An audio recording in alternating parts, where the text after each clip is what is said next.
here before they head out on track. First up is the Caterham 7 Championship, the top step of Caterham Racing. The academies have had their day. Their championship finished 2 weeks ago in Snetterton. Let's have a chat with our pole sitter. Car number 10 is Harry Heaton, currently second in the championship. Harry, great start to the championship challenge. Can you follow it through? I'll be trying my damnedest. I'll be trying very hard. So, yeah, looking forward to it around here. It's a wicked circuit for these Caterhams on the slick tyres. We're going quick around here, and it's pretty hard work as well to hang on to the driving for 20 minutes. So, yeah, we're going to have our work cut out, and looking forward to having the back. Now, several people have gotten quite an impressive amount of air off the mountain. Some people need an altimeter rather than wings or anything such like. Just give a bit of an indication of how difficult this track is for those unfamiliar with this circuit. It's a roller coaster. It is a roller coaster. With these slick tyres, you really do have to hang on. It's a physical challenge as well as a mental challenge for the driver across 20 minutes of racing. But you mentioned the mountain there. You do get a bit of air with these cars, and it's just about hanging on. You feel the wheels spin up as you just press, and you just got to hang on until you drop back down, and then away you go into the essence there. So no, it's great fun. Awesome stuff. It's as much fun for us to spectate. We wish you the best of luck for your championship challenge thing. Yet to be released, to see if we can have a chat with James.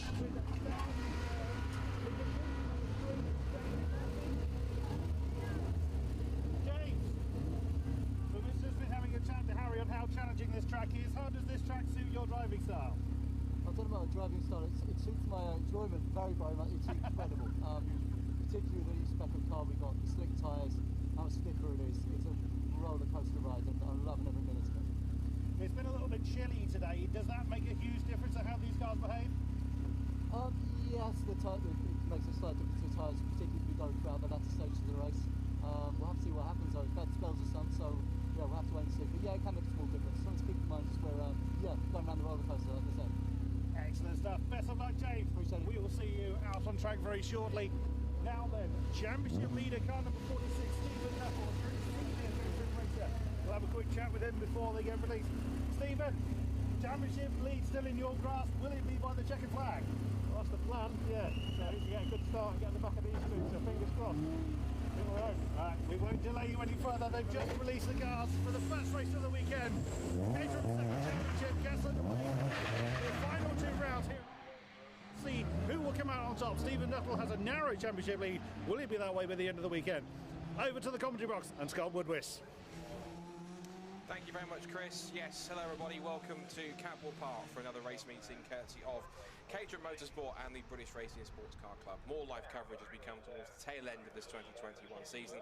And it's Caterham Finals weekend. This is where we settle another 3 of the 5 Caterham Championships on the roster. We've already settled 2, in fact, both of the Academy titles, and also the Roadsport title was wrapped up last time at Snetterton, where Tenor O'Fallaghan was crowned provisional champion. We've still got the 7270R, the 7310R, and this, the 7 UK Championship grids to finish. So the cars then making their way around to the grid.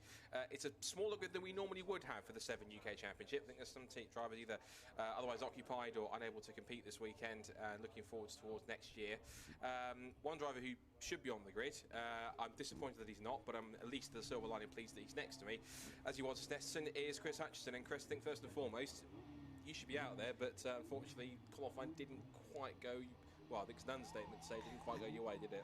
It didn't, no. It's very surreal to see them all pulling up onto the grid and not being out there with them. But yes, a touch of the grass on slick tyres, and that was the end of my qualifying. And unfortunately, it's the end of my race weekend. So, like you say, silver lining and all, I get to sit here and watch the racing going on.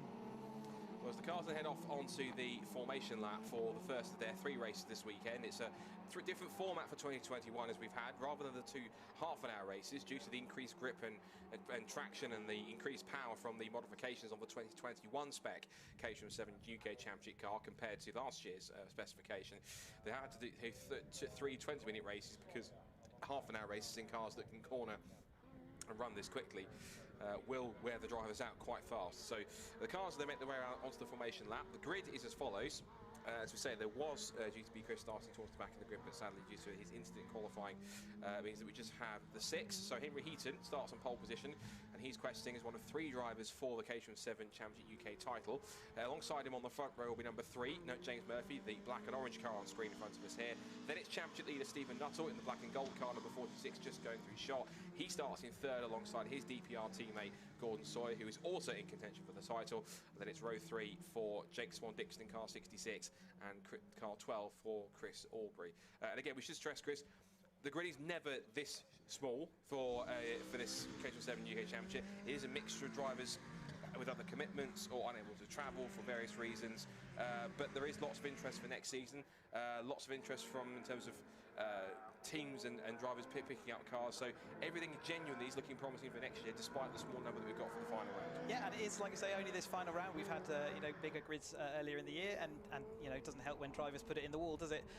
But equally, like you say, yeah, there's good interest. This car is an incredible machine to drive. It's very rapid, and on the slicks you can see them all having to work it really hard on the way to the grid to get that temperature in those tyres, and really, it's substantially quicker than the 310R even around here, just because it is an absolute weapon. So yeah, even though we've got a smaller grid here, you've got plenty of championship intrigue there with all the championship contenders right up there and ready to go. And with 3 races this weekend, there's plenty of points on offer for them to pick up, and everything is still up in the air.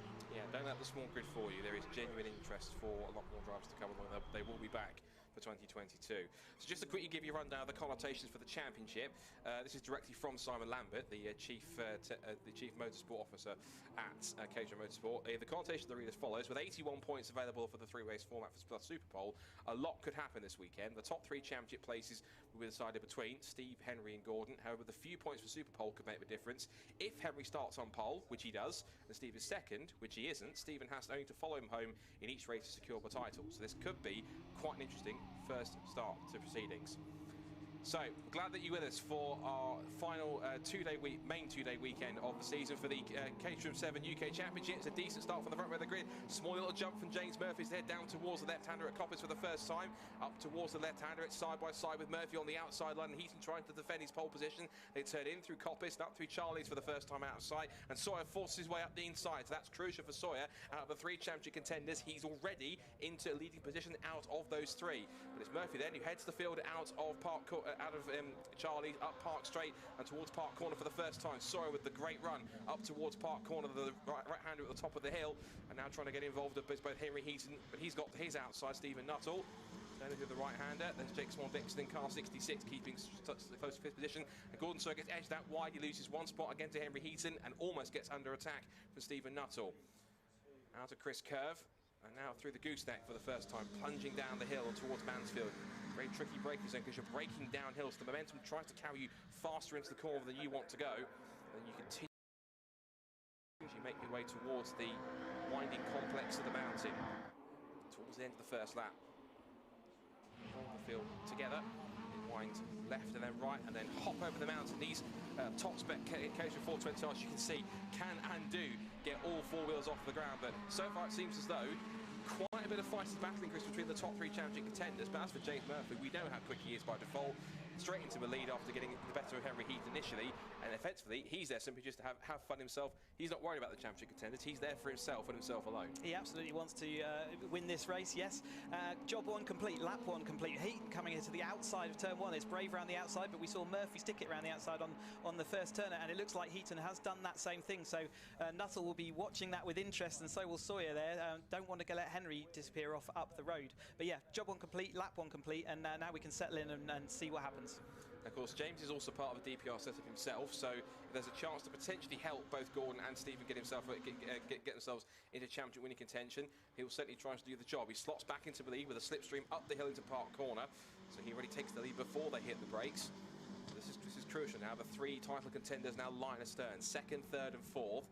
Not in championship order. It's Heaton in 2nd place. Gordon Sawyer in the black and gold car behind that chrome turquoise car, Heaton runs as an independent. He doesn't run as part of any of the bigger teams, so it's all a self family-run operation. And the fact he's been able to take it to some of the bigger teams like DPR and other squads that do run these Caterham cars on a regular basis is very impressive indeed. So Henry himself, of course, is quite a talent in his own right, and certainly proving it at the wheel of one of these cars. Over the mountain for the second time, Chris Aubrey fully off the road. That's one of the great shots of these cars. They're lightweight, they're fast, and they provide some spectacular action and great shots like that on circuits like these. Yeah, we have epic grip with these slick tyres on this very light car and very capable car, and just as you come up the mountain there, you really get that sort of fling over the top, and it's, yeah, everyone wants that shot, don't they, to hang on their wall.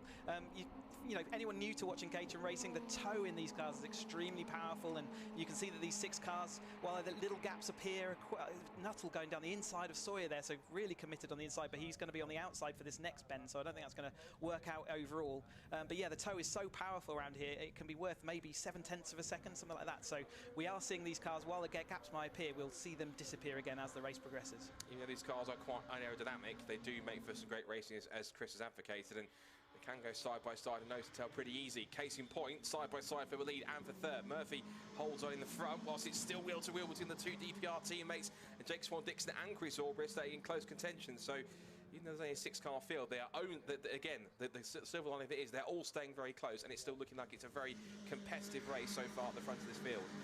We've only had 4 minutes of racing so far. Everyone's staying in a close bunch together. Lock up from Nuttall as he turns in through Mansfield.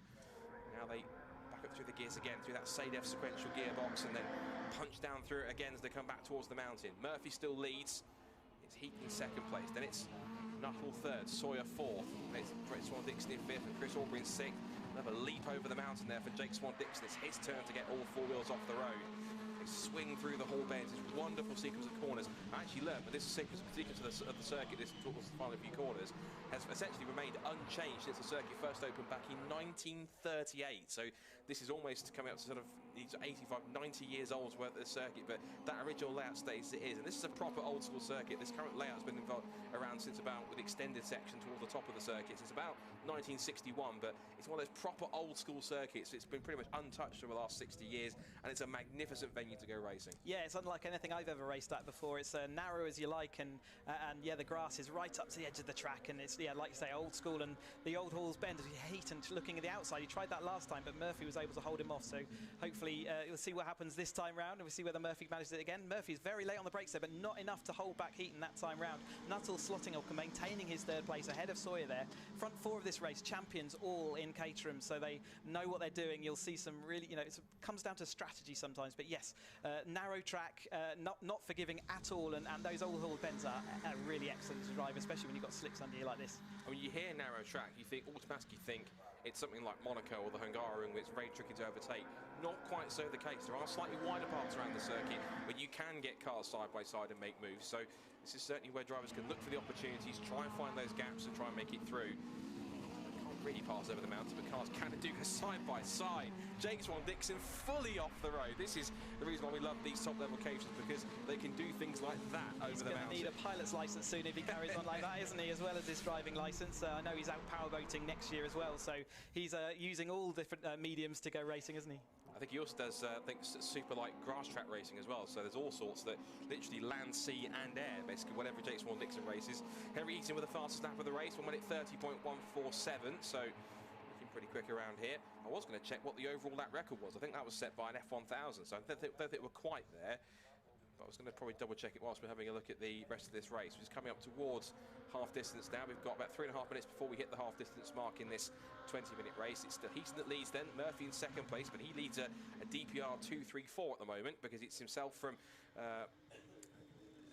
the name of Stephen Nuttall and then Gordon Sawyer. I was so engrossed in what was going on for 2nd place now, I almost forgot the names. So Murphy then in 2nd place, and this is the key thing, because even though 2nd, 3rd and 4th are in the same team, you have to remember 2 of them are in the championship contention. One of them, I guess, will help where it might be necessary when it's necessary, but at the moment, literally James is being allowed to race for himself, and I think rightfully so, because essentially, even though he's not in the championship hunt, doesn't matter. He's got the paces at the front, and if he wants to go for the win, he's going to go for the win. Like everyone else, they're there on their own independent back. You know, they want to win the race for themselves. You know, they're all absolute racers. So yeah, I don't think teams actually comes into it too much, especially when you put the helmet on and it's, you know, it's not like the Formula 1 with team orders or anything like that. So certainly you want to look out for each other, and don't want to cause incident for each other. But nevertheless, you want to win that race, and that's what they will all be doing then as they come down here to start another lap.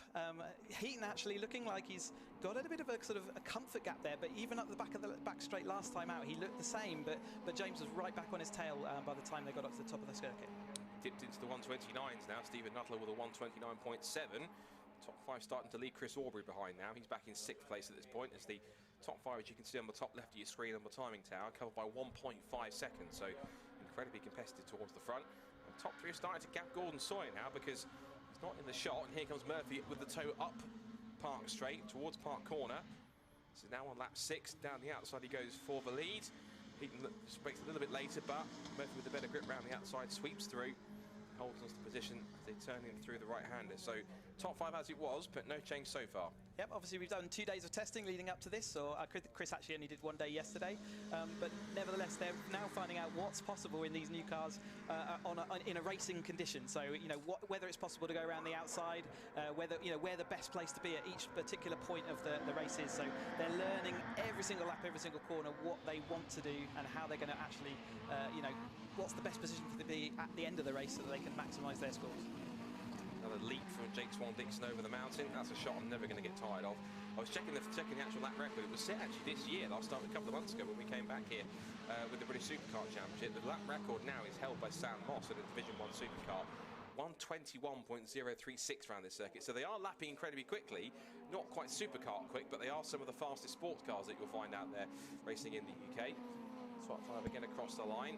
Another new fastest lap. James Murphy now lowers the time to 1 minute 29.7. So only just by a few hundredths of a second as we approach half distance. Chris Aubrey having a slightly more lonely race out there this afternoon, but he'll try and pick that up towards the second race later on. If I just close it back up again, look at that, all 3 of them close together. Nuttall has the double toe as Heaton pulls out to go side by side up Park Straight towards Park Corner, and now you saw that Nuttall was in the toe of Heaton. He's going to try and make it through. It's almost 3 abreast as Heaton goes to the middle of the track. And look at Jake Swan-Dixon looking for fourth round the outside of Sawyer into Park Corner. He's got the confidence to try and make a move, and that's not going to help Sawyer one bit, but those who have come to blows previously more than one occasion. I remember back in Knock Hill when they kind of both came to go for the same piece of track, neither of them would yield, and it led to contact that ultimately put Sawyer out of the race. And that's going to be crucial, of course, this weekend, particularly the 3 championship contenders. Again, forget the number of cars on the grid. These 3 drivers cannot afford one single mistake or slip up, particularly drivers like Gordon Sawyer who've had those mishaps in the past. He can't afford to bang wheels and to get into that kind of battle that he did with Knock Hill, because if he does that, that's championship over. That really can't be the thing that can matter as Gordon Sawyer thinks, right, time for me to have a go at the flying contest at the mountain, and he got proper big air. In fact, the rear of the car was higher than the front. That was extraordinary. We can actually adjust the angle of the car using the throttle. It's when, you know, a bit like you're on your motorbikes jumping, you can adjust the angle based on whether you got your throttle on or not. But yeah, Heaton there again with that gap. But you're right, Sawyer there back in 5th place is not where he wants to be right now. And with 10 minutes to go, you know, these races go quick because we've only got a 20-minute race. We're halfway through already, over halfway. So he now needs to start making that way forward. And Jake Swan-Dixon is the man that looks like he is making those moves. But we've got the 2 championship contenders there, 1 and 2 out front, with Heaton out ahead of Nuttall at the moment. But Nuttall got the long straight ahead of him now to gain that time back. Yeah, so he will now try and pull in. Now Sawyer's the one that's having to sit and watch and fall back as Jake Swan-Dixon goes for 3rd on Murphy on the outside again towards Park Corner. Now Nuttall gets the move done before they hit the brakes, but Heaton goes back round the outside and thinks, not on your life, Stephen, back through into the lead I go if you don't mind. And Murphy now, because of all that move, has gone straight on the tail of them, as has also Swan-Dixon, and Sawyer's back into the mix as well. I'm sure Chris Aubrey's looking back at 6th saying, guys, can I be a part of this? Can I play too? But sort of try and find a bit more pace to do so. But great 5-car scrap at the front here as they come towards the left-hander at Mansfield again. So on lap 8, we've still got 8.5 minutes to go in this first Caterham 7 Championship UK race. Wins the championship. He'll be the 2nd ever driver alongside John Byrne to earn the prestigious title of British Catering Champion, because it is a officially recognised national motorsport championship by Motorsport UK. So if you win this championship, you are a British Catering Champion. So John Byrne has it from last year. That was his 2nd top flight Caterham Motorsport title in a row, but he decided to move on to pastures new, or at least give the opportunity for somebody else to have a title. And in this case now it's been between these 3 effectively all season, between Heaton, current leader Nuttall, and Sawyer, who's back in 5th. That's where it starts to get crucial. 7 3/4 minutes to go Look at how close the lap times are. Everyone lapping within 0.3 of a second of each other. This is a competitive 5 cars at the front of the field, and they're incredibly evenly matched. It really is one slip up, and there goes your momentum. And it's all about accuracy, this track, so you can see how accurate they're all being, and equally, you know, they're putting the cars in all the right places, and you see Swan Dixon here on the outside of Murphy, so Murphy slipped back a little bit at this point, so he's going to be not wanting that. Again, he's been very good on the brakes into this park bend. This is where the most of the action's been taking place so far in this car. We've seen some around the turn 1 as well, but the park is certainly the one where you arrive at, and you need to start making that progress up there, don't you?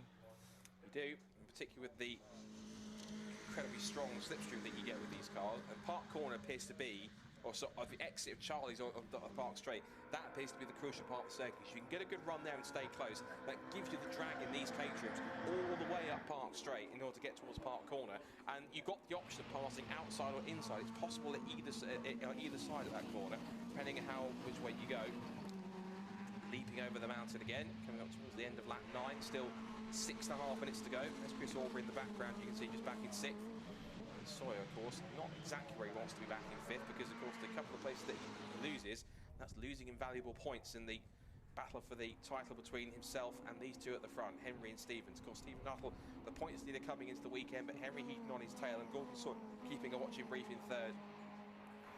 James Murphy and Jake Swan Dixon, the sort of anomalies, if you like, the ones that aren't really in a championship fight, but they're there simply just to enjoy themselves, to prove their pace. And the fact that they'll be around them, given that these 3 are in a championship fight, that'll give them that confidence for going for next year, particularly James Murphy, who I know that at the start of the season just wanted to get a really good result, use this year to learn and see what results he could get. From the first round, he got a victory, and for him, I spoke to him at Knock Hill, and he said, that's enough for me. I've got my kind of goal of getting a good result. Now I'm using the rest of the year to learn, to get used to the cars, how it feels around the circuits, so I can make a proper full assault on the championship for 2022.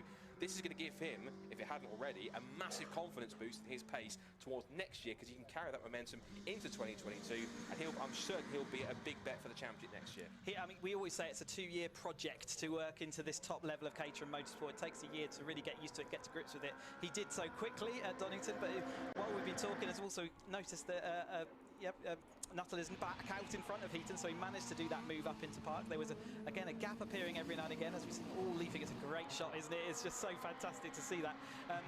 So Nuttall back out in front where he wants to be, although we have said that there are sort of situations where he can just follow Heaton through if he needs to.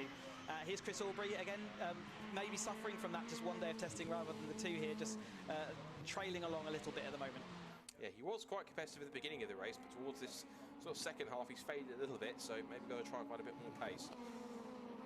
Before we go back to the drawing board and have a chat with the Williams Automobiles squad, see if they can pick Got 3 races to work it out, Scott. Yeah. It's you know, it's a long time on track.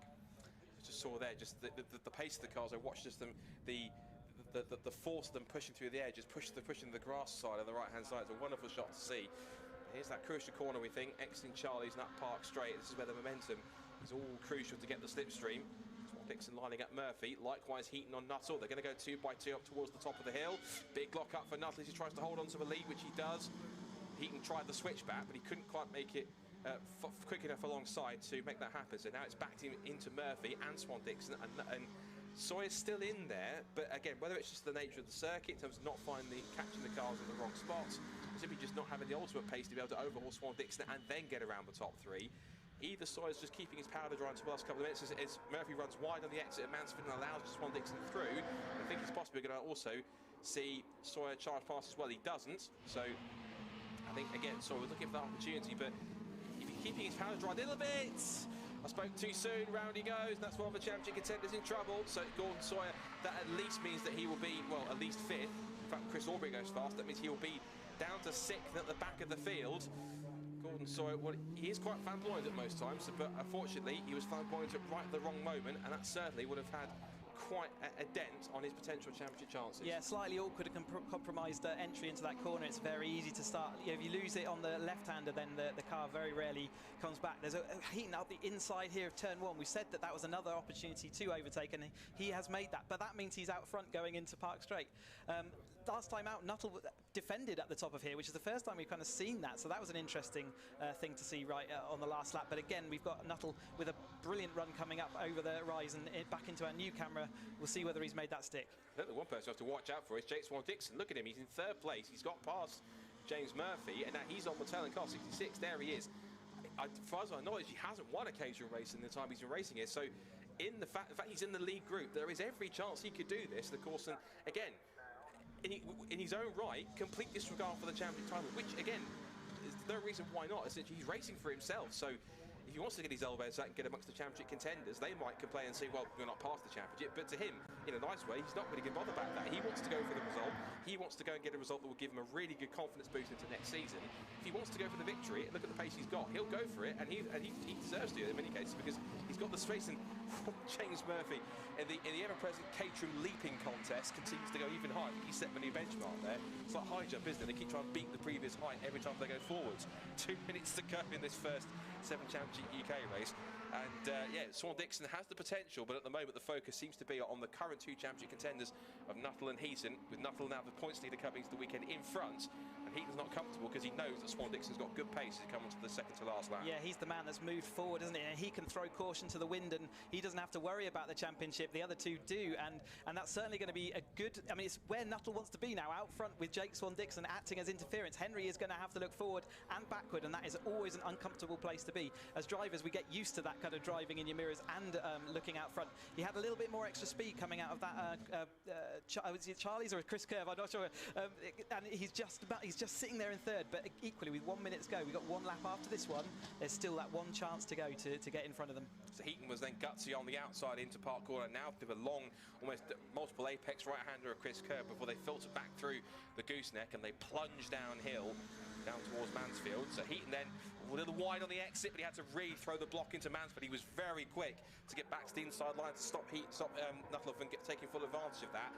Now we see Swan Dixon on the back foot. He's the one defending from Murphy, so they come back towards the complex at the mountain. There goes Murphy, take a look up the inside for third place and has to back out of it. He runs deep into the first part of the mountain. That's lost him a few car lengths as they come back through towards the Hall Bends now for the second to last time. This is lap 13, so we'll have one more time around with about 30 seconds left on the clock. Sawyer, meanwhile, is still going, but he's lost so much time getting back going again. He's way behind by about 11 seconds or so, Chris Aubrey. I think that gap probably will come down a little bit more, given the fact that he's got quite a lot of pace on his own. So Heaton then, he's got one more time around this Cadwell Park circuit to try and defend, to take victory in the first of this Caterham 7 Championship UK races here this weekend at Cadwell Park. In through Coppice. But is first place the place you want to be going into turn 1 here? We've still got the long part straight, and Nuttall, I think, might be in the championship point here. But equally, you know, there's Henry backing him up there on the entry into trying to sort of compromise his run up the straight. And it does mean he's starting a lot closer than he'd like to be, you know, to get that slingshot. But here we come up an important bend at the top of the hill. Side by side for the lead in for third, and Nuttall gets himself in front before they hit the brakes as for third place. Murphy sends it round the outside of Swan Dixon and goes for the position. So James Murphy, I don't call him Superman for nothing. Oh, there's been contact somewhere, but I did notice a few corners back that Swan Dixon's left rear was smoking. That'll be it won't be the mechanical smoke, it's possibly the bodywork that's rubbing on the rear tyre, but he's sort of less than a lap to go, so he should be okay. Murphy's also missing the rear wing. Look at, you can see the left rear wing, it's folded in alongside it, as now it's nose to tail. There's a bit of a shaky run through Mansfield there, and looking up the inside, there's a piece of bodywork. I think that's the bodywork that I think Swan Dixon or somebody's lost in the back of that car. But anyway, through the mountain for the last time, it's nose to tail, and Nuttall has been practically pushed over the mountain by Heaton. Over the crest they go towards Hall Bends. Heaton has to get the brakes on because he looked for the inside through the Hall Bends, but he couldn't make it through. This could be a sprint to the finish between the top 2 championship contenders. Murphy and Swan Dixon will be close. It will be a 4-car train up towards the checkered flag for our first race of the weekend here at Cadwell Park on Caterham Finals weekend. Now the sprint to the line. Is it going to be Heaton, Nuttall or somebody else? Nuttall's managed to keep himself in front up towards the checkered flag and points it to Nuttall. Will take the first victory of the weekend. Nuttall wins, Heaton second, Murphy third, and Swan Dixon the top 4 covered by 0.8 of a second at the flag. But it's Chris Aubrey in 5th, and then rather, I'm sure, incredibly disappointed and frustrated Gordon Sawyer, who in many cases has unfortunately only himself to blame. He made the mistake up at the mountain, tried it a little bit too hard, and just let over-exuberance get the better of him in that point. Yeah, we didn't see the exact incident, but I know how easy it is to lose the rear round there, and maybe it was just a mile an hour or 2 extra. But it could also be where it backs up, but, you know, if it concertina effect, where all the cars were sort of dicing there, and with the concertina effect, I mean, you've got nowhere to go other than avoidance and therefore an incident. But he has crossed the line. Nuttall there constructed that win very nicely, didn't he? It didn't always look like he was out front and comfortable. In fact, he didn't look like that at all, but he absolutely was in the right place at the right time, which seemed to be second place coming into turn 1 on that final lap. Henry Heaton did the best he could to compromise that, but yeah, here we see the results. We've got Stephen Nuttall in first place. We've got Henry Heaton following it home, just a 10th behind in second. Then we got James Murphy on the final spot of the podium in 5/10 back. Swan Dixon looking good through that race in 4th. Chris Aubrey 5th, and then we had Gordon Sawyer in 6th place. It's great stuff from our first Caterham race of the weekend here, and there's plenty more where that came from, with more titles to decide. We're getting set for our second race of the day already, which is going to be for another set of Caterhams on track. And we'll be getting them underway very, very shortly. And if you want to find out more information about Caterham's motorsport activities, you can go to the website, caterhamcars.com. to find out all the information there as we go along. The next race coming up is for our middle step on the Caterham Motorsport Championship, and it's for the Motul Seven 270R Championship. They have a title on the line. That's coming up in a few moments' time.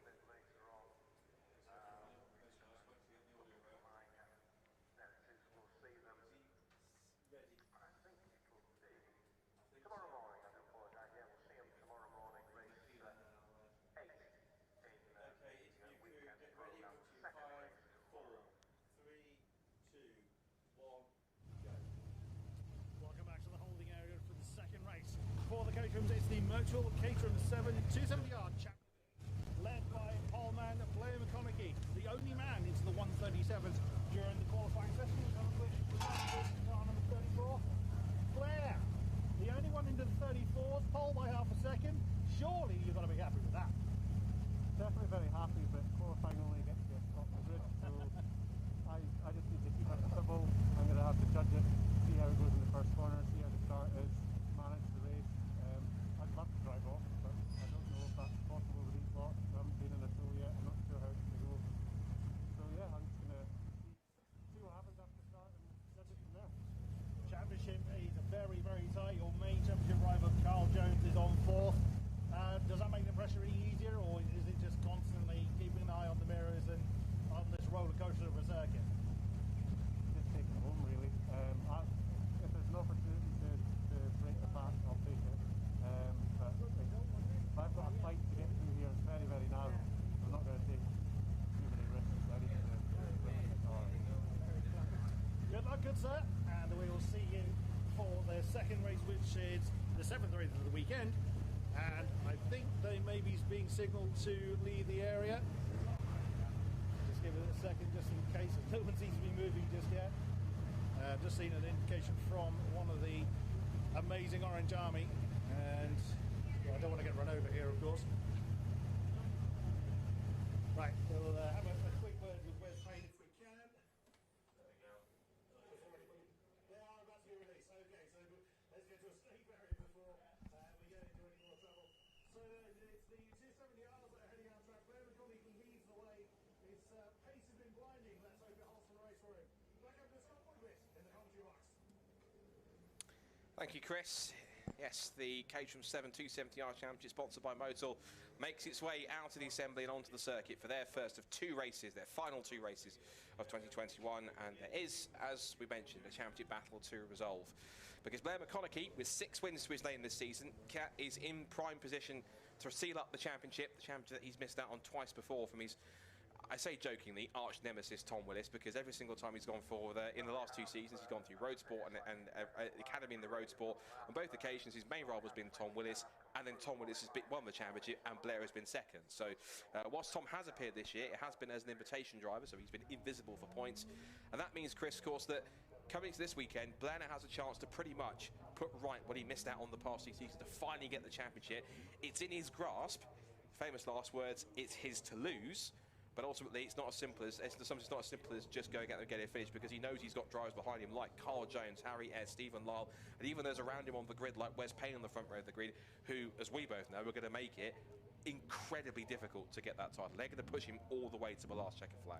Yeah, it's another one of those situations where you don't, just by looking at the points table, you don't really get a full view of the competitiveness of this season and how well Blair's done to manage these situations. He has robbed off into the lead, and he did have his double win at Scotland in Knockhill, which I know he's very happy with. But yeah, you know, he has been hounded by this following pack, and we've got Wes Payne, who's always there or thereabouts. Stephen Lyle, who's come into the championship 1 round late, but has been absolutely inserted himself at the front there.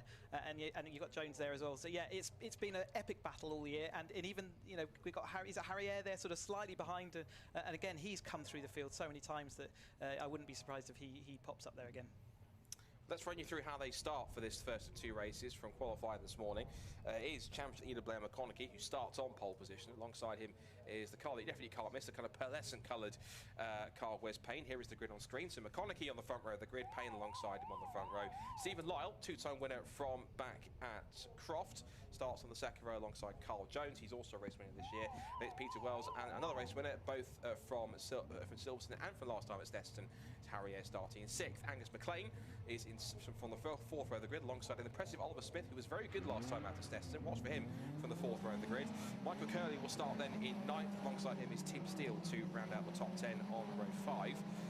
Here's the second half of the grid. David Morgan starts 11th alongside Darryl Cresswell and Carl Bray. He will go off from 12th on the grid, both on row 6. Row 7 sees Alan Curtis, who was strong at Snetterton last time, but maybe not suited to the tight and twisty confines of Cadwell. He's back in 13th alongside John Cox on the 7th row. Then it's Fraser Jones. He's dropped off a little bit in the second half of the season, not where he wants to be in 15th. He'll start alongside Duncan Cook on the 8th row of the grid. Then Nick Allbone's also another one that's something around the top 10, back in 17th for this first race. He's alongside Roger Gorton, row 9. And then the last 2 cars on the grid, Richard Hoare in car 48 and Lydia Gould complete the 20-car grid that takes off for their first of 2 races this weekend for the Motul Caterham 7 270R Championship. The season closer here at Cadwell Park in Lincolnshire, the mini Nürburgring of the North, as some people call it, with its dips and swoops and massive undulations. It's, as you well know, it's a circuit that's very much unlike any other out there in the UK. It's the first time I've driven it this weekend, and it's an incredibly unique prospect, and it really doesn't relent at all. It's up, down, left, right, never a flat or boring moment. It's one track that you could even do just a track day or anything and have a great time on it, and to master it is certainly takes confidence, and it takes a lot of car control. So anyone seeing doing well here is great respect to them. Equally, it's one that some drivers will click with and others won't, and that's why we see some of this sort of toing and froing of where the people are in the grid. But again, that shows how close everything is and how competitive these Caterham cars are. Yeah, there are one or two drivers that are out of position.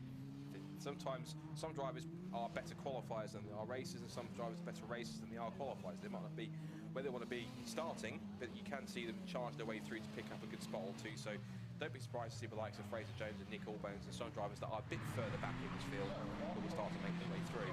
Championship connotations-wise, according to Simon Lambert, the Chief Motorsport Officer from Caterham Motorsport, he says, as far as he's concerned, it's in the bag for Blair. What he needs to do apparently in this race is stay out of trouble and finish 16th or better. Given it's a 20-car grid, he can afford to fall in that case pretty far down the order and still pick up the title.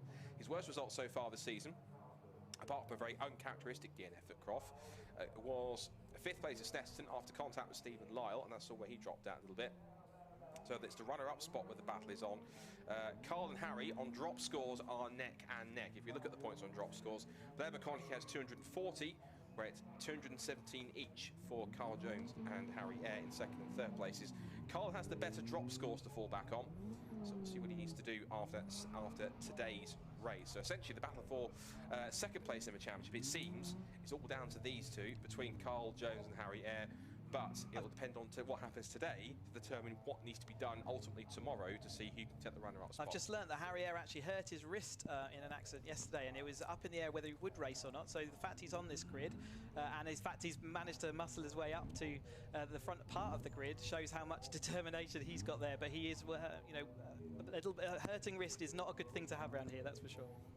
I've known some drivers who have had injuries and powered their way through despite coming through the pain, so that should be quite something to watch out for. Last couple of the cars into position, Richard Hoare and Lydia Gould to hit their spots. The green flag will wave at the back. And our first race of the weekend for the Caterham 7 270R Championship, sponsored by Motul. The championship decider is all set to get underway. Watch for the cars to get underway in the next few seconds. The 5-second board's gone up, the red lights will be on, and we're underway in racing. It's a clean start from the front row and from the second row. Better jump off the grid from Stephen Lyle on the second row, just ahead of Carl Jones to head towards it. Oh, it's repressed in the mid-pack. Don't do that, boys and girls, towards copies. That's never going to work. Everyone's trying to jostle for racing room, but they've just about managed to get through unscathed. McConaughey then leads the way with Lyle up to 2nd place. Wes Payne from the front row's dropped down to 3rd. And Carl Jones there in 4th place, with Harry Air down a spot to fifth place, and then just behind in 6th. Looks like it's that's Morgan in 6th position. So it's Oliver Smith up there, who started in 8th. So he's up a couple of places. Colican already under pressure to come in towards Park here for the first time. The contenders, as we expected, getting up towards the front. Yeah, still tight and congested in the midfield there, but out front there, again, job 1 done. They've got through turn 1, and we've seen again that there's movement early, isn't there? And then everything sort of settles down into its kind of snake. We've got, again, nose to tail Caterham's here, and we'll see that with these 270s. This will not relent for the whole race. It's a half an hour race. There's plenty of time for these riders to sort themselves out. Fraser Jones there in the black and white Caterham, trying to make some moves already in the early stage. We said to watch for him to start deeper in the pack. Now they charge up towards the mountain for the first time. So McConaughey leads it then as they hop over the crest, followed by Lyle and then Payne, Jones, Air, Oliver Smith in 6th position. And McLean's up there in 7th place as well. And then we've got Daniel Cresswell having a good start so far. Tim Steele is in there too in his almost half naked car with no paint scheme, so we just bare metal and the yellow nose and wings. Up at the end of lap 1 they come then. So McConaughey leads, Lyle in 2nd, Payne 3rd. It's then Charles Jones in 4th, Air 5th, Smith 6th, McLean in 7th place, Cresswell 8th. The rest of the pack goes from Peter Wells is 9th, and Tim Steele rounds out the top 10. So pretty clean and tidy first lap here for everyone so far. McConaughey just again not getting into any dramas, gets a decent strong start, exactly what he needs to do, and now trying to extend that gap as much as he can to try and try and put one hand on the title to become champion-elect by the time we finish this first race. Yeah, and the top 3 have pulled away. They pulled away at the beginning of that last lap, and they're now got a gap, but Wes Payne is dropping a tiny bit back now, even from the front too. So Stephen Lyle, I'm sure, will be keen to let Blair McConaughey do Blair McConaughey things like pulling out a gap and go with that.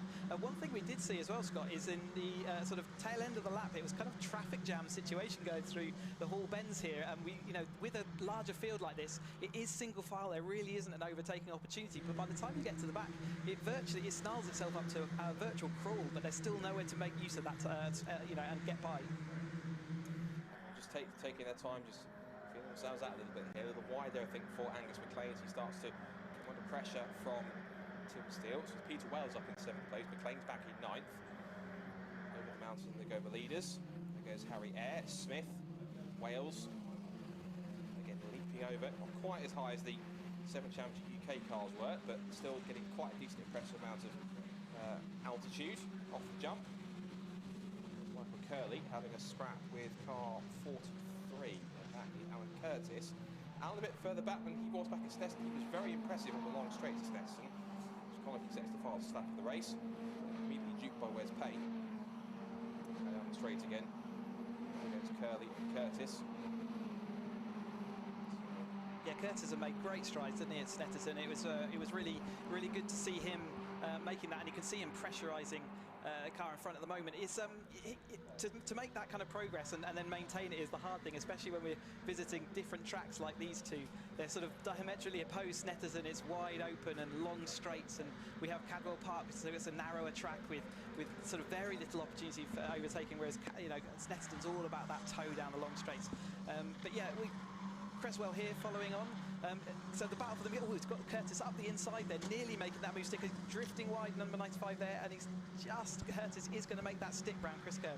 He's determined to get that piece of real estate, and now he's actually also going to allow the 3 car up the inside, which is Nick Allbones, so he's going to try and pick his way through as quick as he can. Now, Oliver Smith just chasing after Harry Air at this point as they come out of the final couple of corners. I think Harry Air's managed to. So Harry Air has. So Oliver Smith has lost out to Peter Wales. So Peter Wales is up to 6th now. Smith is down to 7th as a result of that. Still 25 minutes to go. So the first couple of laps being put under the books here. Over the crest they go. Here goes Curtis, being chased down by Nick Allbones, who's managed to pick up a couple more spots in that sequence. He started back in 17th. He's already up now to 14th after towards the end of the second lap. But David Morgan there, who's also he's dropped back since where he started. He started back up in 11th place. He's dropped back 4 spots to 15th, so he's got some work to do to get back up the order where possible. The field just starting to spread out a little bit here, and everything's, dare I say, this is very un-Caterham, right, Chris? It's a bit more civilised rather than the typical Caterham fast and frantic in the front. Everyone's kind of behaving themselves a bit and kind of taking it steady. It can lead to a bit of single file. As we said, the main opportunity is up into Park Bend at the top of the hill here, so it's that's where we're going to see most of the action, even in a larger field like this. Harrier looked like he had the best of those last laps through, so he's showing that his wrist isn't causing too much problems right now, but obviously towards the end of this half-hour race, that's when we're going to start. If we're going to see an issue, that's when that will happen. But yeah, up at the top is where the main action will happen. The rest of it, you have to be patient, really, or take an opportunity if it arises. But Lyle, happy to sit there at the moment behind Blair, with Wes Payne following on. And you can see they've actually got a fairly comfortable gap now.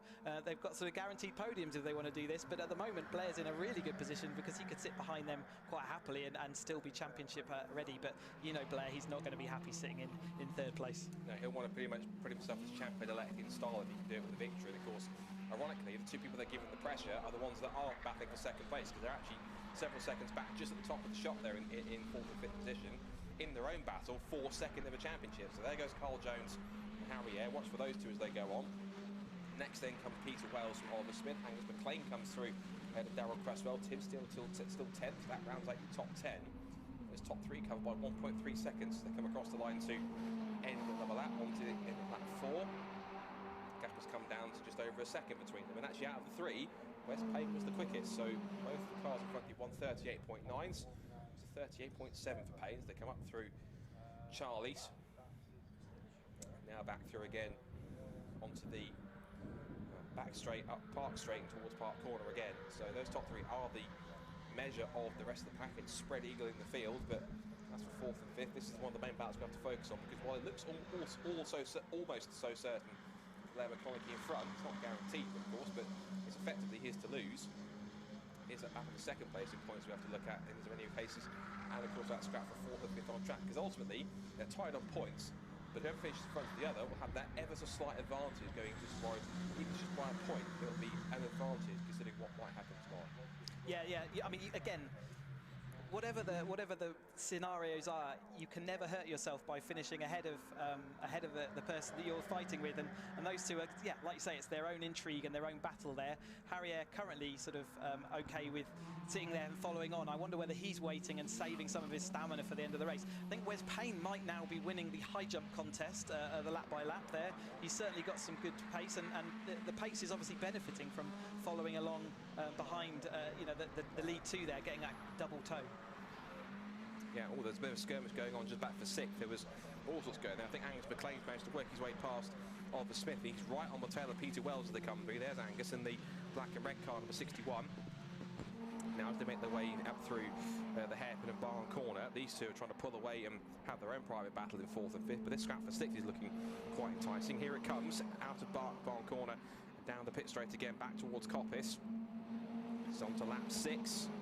There's Oliver Smith, who the last couple of metres of the season haven't done too much in terms of results. He's came into the weekend 18th in points, but really found the pace in the last couple of metres, particularly at Snetterton, where he was able to pick up 5th place, his best results of the season.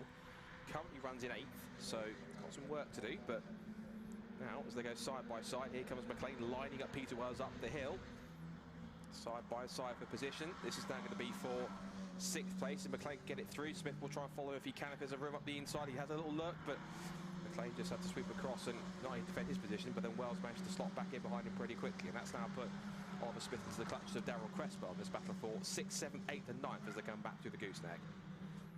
Yeah, we see Cresswell there doing a good job of following along, but he's got to start thinking about making some moves, and that's what they'll all be.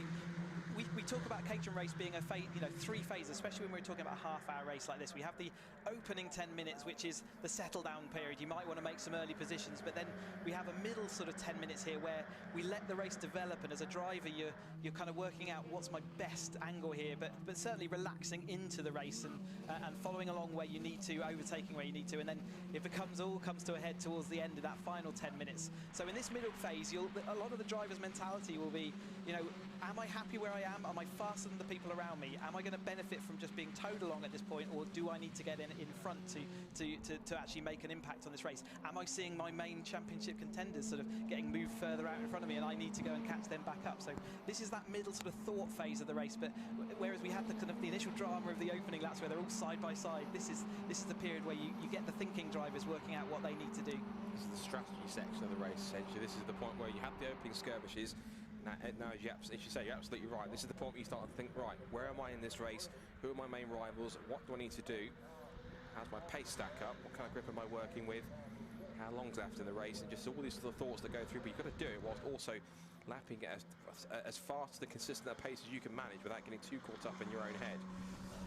4th and 5th together, and 6th, 7th and 8th come next to the shot. Darryl Cresswell's in there.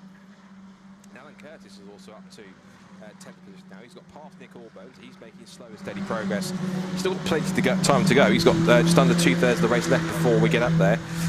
So we see Carl Jones just under quiet pressure from Harry Ayer. He's not immediately harassing him, but he's keeping Carl Jones occupied, keeping him looking in his mirrors. Out of Mansfield they go. 6th, 7th and 8th. And then we've got the rest of this pack coming through. 9th and 10th are together now. Cresswell and Curtis. There's Allbones, Morgan and Steeler in that next group behind them, so they're having a good scrap amongst themselves. Just nice. It's like a high-speed game of chess, these battles in the mid-pack as they come through the left, right through the complex. Backing through Hall Bends again. There's Nick Allbones and the old-school kind of almost gold leaf-coloured Caterham. Colours of the old-school Lotus F1 cars back in the late 60s. There's the battle for 4th and for 2nd in the championship. Harry Ayer with the momentum, has a look round the outside at Coppice, a little ledge on the brakes, and wasn't going to make the move stick around the outside there, so he'll try and fight back again if he can a little bit later on in a few corners' time. We saw earlier on that outside round turn 1 is possible. We saw the 7 UK Championship cars doing it, so I'm sure that is possible with the 270s as well. And interestingly, that was the first time he's tried to make a move. He's just been content so far to sit there, but that was the first time he sort of showed his nose and said, you know, I'm not just going to sit here at the moment. We're 17 minutes to go now, so we're coming sort of towards the middle phase of that thinking process. And with these 3 cars behind potentially catching up, you know, you can't sit in there and relax and rest on your laurels, and we can be sure that he is looking in that later stage of the race to go with a move late on, and maybe he's just practicing what's possible and seeing what he can do. Well, meanwhile, back at the front of the field, we almost forgot about these 3, but they're having a little stalemate of a fight here as Blair McConaughey, points leader and essentially champion-elect, leads Stephen Lyle and Wes Payne. The difference between the top 3 is that whilst McConaughey and Lyle have won races, Payne hasn't managed it just yet. Now then, possibly move on for 4th between these 2, and Harry Ayer was, I think he tried a move there on Carl Jones, get my name out, didn't quite work, and he just compromised himself in his line going into the mountain. Because of that, it's lost him several car lengths. So it looks like Harry Ayer tried to make a move, didn't make it stick, and it's lost him time as a result of that because he couldn't make it move. It's always the risk, isn't it? You start making a move and then you're offline, and certainly if you lose momentum going up the mountain, that is a steep hill. For anyone who's not been here, it is really, really steep. And in a car like, even with a Caterham, with all the power it's got to its weight ratio, it's you know, if you lose it there, then you are going to lose that distance. However, with the back straight, I think he'll be able to sort of push him back, especially as Carl Jones doesn't have any kind of toe to help him along. Little bit of movement here now. Blair thinking he had to defend a little bit there ahead of Lyle. He was still sort of, again, getting to that middle phase of this, you know, middle part of the race. Lyle there having a little cheeky move out just to make Blair think about it at least. It's a sign of Blair's consistency and accuracy, though, that he is able to keep out front and pull all of this group away from the following. And Lyle well out there, outside of out of the gooseneck, and yeah, that's not a place you want to be. Yeah, as they come through the car, I was going to say, telling a racing driver not to go for the victory is like trying to hungry dog not to go for the steak, but kind of like, you can tell him he's not going to do it, and he'll probably listen temporarily, but ultimately, he's a racer through and through, and he'll want to try and essentially get this provisional championship status in style with a victory as Wes Payne shows his pace by, again, adding to the weekend-long Caterham flying contest. And now they come up through the Hall Bends again. This is on lap 9, coming up to half distance. Oh, now That's interesting. Now Carl Jones looks like he stumbled or stuttered a bit into the first part of the mountain, whether he went a little too hot, just maybe under attack from Harrier, and as a result of that, he's now put Harrier back into his tail. But look at the way also that McLean, Wales and Smith have also caught up as well. That was quite odd, that run through the mountain. Not quite sure why he checked up there. Yeah, they lost a lot of momentum from something. So again, maybe they had another sort of side-by-side moment coming down into Mansfield, which held them up all the way through that. But that trailing group were a fair distance behind. So all of that's gone now. Equally, that's to Carl Jones's benefit, because now Harrier has got his mirrors to concentrate on. He cannot just look out front and start putting those moves in. But I wouldn't be surprised if that started maybe at Mansfield with a quick move there. A couple of moves on here. Curtis looking around the outside of Darrell Cresswell for 9th. As we see here, Carl Jones just on the right of shot in car number 11. And what's intriguing now is, again, I'm not sure that was purposely tactical, but that sort of backup that Harrier had to kind of do by almost getting to the back of Carl Jones, you're absolutely right. It has put Angus McLean right onto his roll cage as they come back towards Park Corner again. 14.25 minutes to go. Turn into the right-hander at Chris Curve. Lock up for Darrell Cresswell is up the inside to make the move. Goes Alan Curtis. And here's the next group, which is involved as well. David Morgan and Nick Allburns and Tim Steele and Michael Curley. And that's all for at the moment. That's looks like 9th down to 14th. So plenty going on. As Harrier now goes from the hunter to the hunted in rather quick succession. Yeah, so say it quietly, but we're coming up to that final 10 minutes. Remember the save phase where things actually start kicking off. But already we're seeing these two middle groups compressing together. As soon as people start trying to make overtakes, you lose all the momentum. You've got side by side again. Harrier is so quick coming out of there. And it's I wonder whether the only other thing I can think is, does he have a fuel pickup problem on Carl Jones's car, maybe, that's giving him a stutter going off the bottom of Mansfield? But nevertheless, yeah. Harrier's dropped back a few spots. I'm not sure if he got wide on the exit through as they went side by side, but I waited for him to come past outside our commentary box window here. Carl Jones came through first, but it wasn't Harrier right behind him, and he was almost signalling to the left with his indicator. So either that's a problem for Harrier, or he's simply just lost momentum and trying to keep out of everyone's way, but to compromise. He hasn't gone to the pit, so it's not a technical problem as far as I can see. It's simply just him losing momentum and speed. He's back up to pace now, and now that Carl Jones finds himself under attack from Angus McLean. And I think Andy possibly is an invitation class driver, because I can't see him listed on the championship points table, so he must be invisible for points, which means that even though Carl Jones has lost a position on track, I'm sure that Simon from Caterham will correct me on this if it's wrong, I don't think Carl Jones will lose any points, because I think Angus is invisible for points by the looks of it. So Carl Jones will still get the points he's scheduled to get. If he finishes 4th, he'll just be if he finishes by finishing 4th, he'll just be 5th on the road behind Angus McLean. Yeah, and Ayres now got Curtis on his tail. We're looking at like 10 minutes ago, Curtis trying to get by Cresswell, and he's actually 10 minutes later he's managed to do it, and now Curtis is looking to the rear end of Ayres there.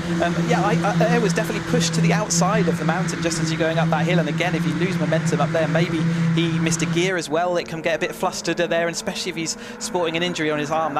We said that if it was going to cause a problem, it was going to be later in the race, so maybe that's something to do with it. We've seen the indicator flashing on. That's not always an indication that they're actually moving to one side. It can, a bit of exuberant flailing with your hands can actually knock the little indicator stick. It's only a sort of switch on the dashboard, so you quite often see that, but he has cancelled it again. So I wonder whether this is a bit of endurance for him at the moment. Looks like he's made a move on Peter Wales, so I did see just as they came through the shot that Harrier was to the inside and making quite a move. So looks as though he's up in position. There is 65, which is Lydia Gould. She catches a little bit of air herself. She continues on in 20th position. So Ayres is going to step back ahead of Wales. His next target is to get back to this group of 3 cars battling over 4 between Jones, McLean and Smith as they turn through. And Alan Curtis has been making very silent but solid progress. Remember, he started a little further back in the grid. He started all the way back in 12th on the, where was it? It was, yeah, 30th on the grid. He's now up to 9th and keeping this sort of middle to bottom end of the top 10 pack in the mix with each other. So they're not too far away. Over the crest they go, and it's now McLean's turn to put the attack on Carl Jones, but Ayres coming back at them. There he is in the green and yellow, almost Team Lotus coloured car. There's Curtis in the plain steel coloured former 43 car with the black wings and the white roll bars. Showing some good pace. Here comes our 4th place battle.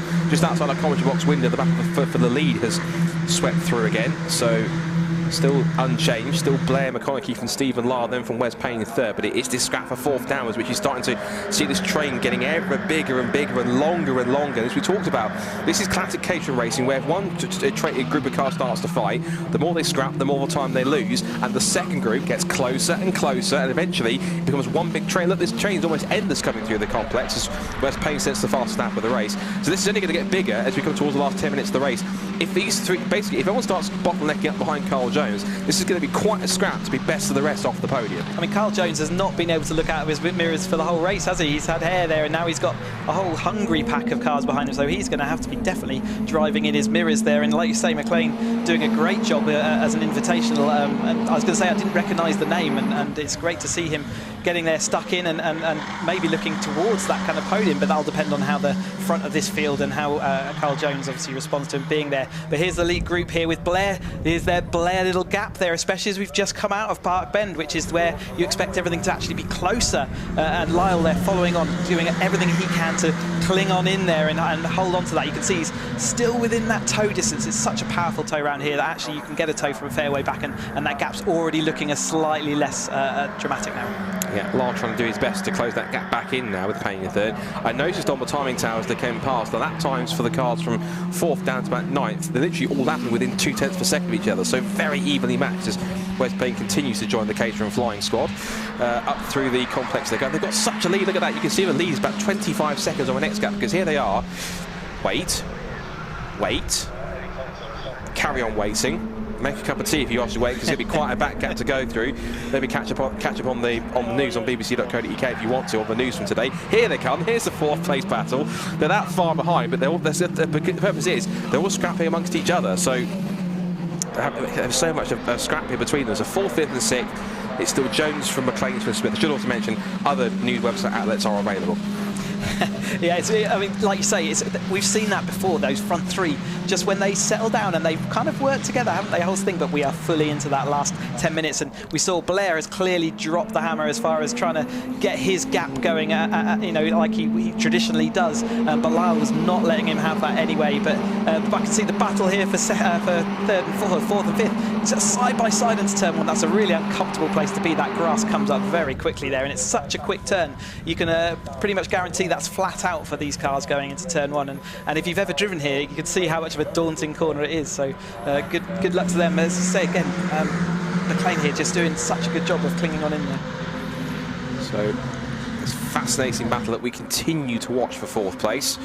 Here comes McLean. He's got the run on Jones up towards Park Corner, and behind, Harrier is trying to defend. Well, he's defending from Peter Wells, who's trying to repass him into Park Corner, but he is just about on the tail of Oliver Smith now. He's having, again, a fantastic run in sixth position. His best result of the season has been P5. That was back at Snetterton, so this is the battle we need to watch. Still the top three comes past us on the commentary box position, still unchanged. Little touch of the grass there for McLean as he runs a little bit wide. Now remember, again, if he is going to be, they have switched around, so McLean is ahead now as they come out of Park Corner and out of Mansfield now, down the short straight towards the mountain complex. Here's the top three.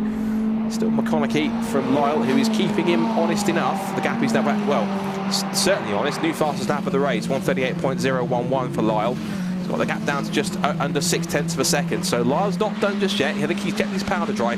He's biding his time and let Blair set the pace of the race initially, but I think there might be a little bit left in reserve now for Stephen, which if he's got it, he's got to deploy it now to try and get that third win of the season. And this is such a long race. These tyres do start getting a little bit tired. I mean, we've got nice cool conditions, so I don't think it's going to be as dramatic as it can be when we've got hotter weather, but certainly the tyres can go off, and it is something that drivers have to manage and certainly keep an eye on, and Lyle's certainly been in a nice comfortable position. Wes Payne did have the fastest lap before, but Lyle just took it by 0.08 of a second, but that's another point, you know, it's all important for drivers here, and that move with Jones dropping behind McLean here, that actually puts him a point nearer to Air, and obviously Air with his is gonna, that's a good thing for him. He's got one less car between him and Jones. So he'll try and close that gap now, of course, being in seventh place, and again they're side by side for fourth. Jones thinks, right, this time my turn into Park Corner. Down the outside he goes.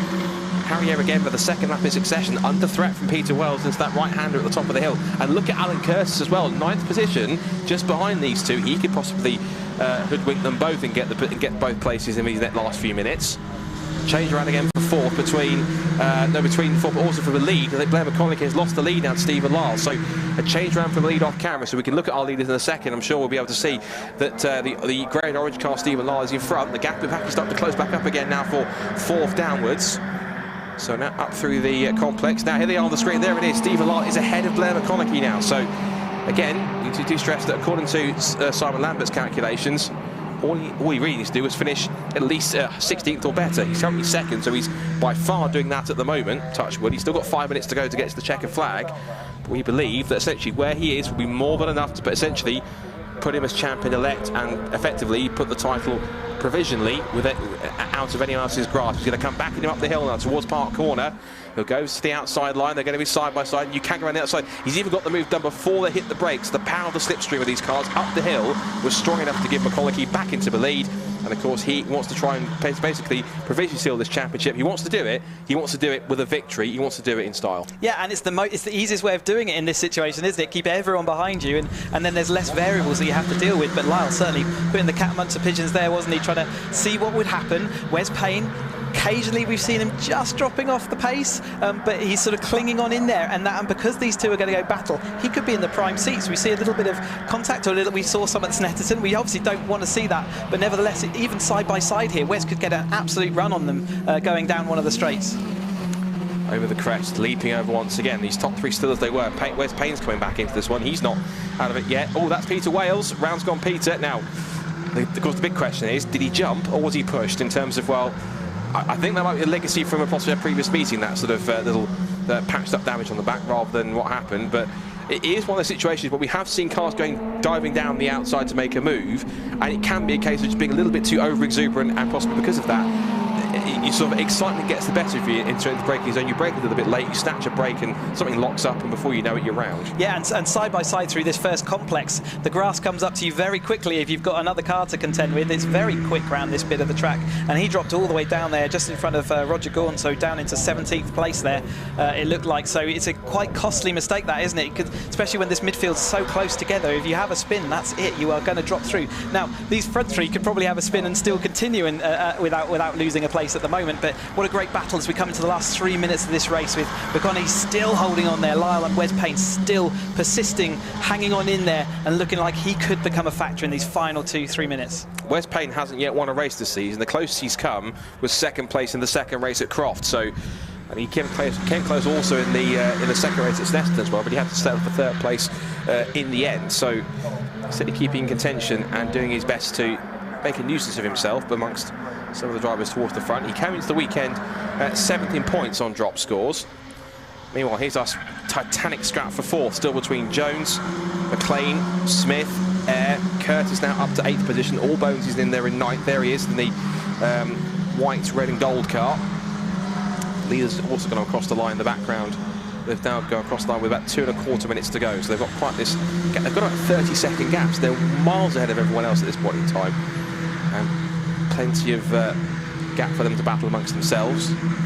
Here is that scrap for fourth that we continue to watch on. Again, that train getting bigger and bigger ever so steadily, because now latching onto it, you've got the likes of David Morgan, Darrell Cresswell, Michael Curley's not too far behind. So this is fourth down to 12th essentially, all through the complex together. They go one after the other, across the crest they go. And Allbones putting the pressure on Curtis as they come towards Hall Bend.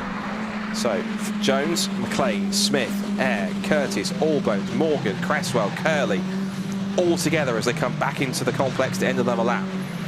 So they've got, I've got to keep have crossed the line, so they've got, I'd say maybe one more lap to go, possibly even two. We'll have to wait and see. But as they come up to the Park Corner again, Lyle was putting the pressure on McConaughey again. He was under attack, but McConaughey's inside line meant he was able to park the car on the apex and stop Lyle from trying to make an outside move, and he also had to be careful, did Lyle, not to allow Payne an opportunity to get through. Back with our scrap for fourth, and Carl Jones here is going to do everything he can to hold off McLean, who I'm sure is going to get a super exit here, Chris, on the run through Park Corner. In the slipstream he'll get, I'm certain he should be at the very least alongside by the time they get to the braking zone for the corner. Yeah, let's wait and see as they come over the crest of the hill, see if they have managed to pull that off. Just catching it. here we go. So Jones he's actually maintained and sustained that very well. I mean, he's done that the whole race, hasn't he? And you can be sure that now in the closing stages of the race, they are absolutely not letting him do that. So he clearly has some pace there. And with the lead battle here, with still 30 seconds to go, I think they will get that one more lap, Scott. So we're coming into that last lap now. But again, McConaughey, you can be sure that the others are trying to get by him at this phase. We're into the closing stages of this race that he has got some serious speed in that car. He might not be thinking about it too much, but I'm certain possibly the only thing that will be on his mind now is to complete this last lap of this first race as cleanly and as, well, I'm about to say as quietly as possible, but there's no chance of it being quiet, given the fact that both Stephen Lyle and Wes Payne are right on his tail. Up through Charlie's. Whoever comes out of Park Corner in front is odds on to win this race. And so this is the most important part of the race. Actually, quite a little gap there, isn't there, to close up on this draft? That's asking a lot of the draft and then to dive bomb into that bend. But whoever comes out of here has a good chance of winning this race. Let's have a look to the outside. Lyle's going to go for it down the outside. Is McConaughey going to let him have it?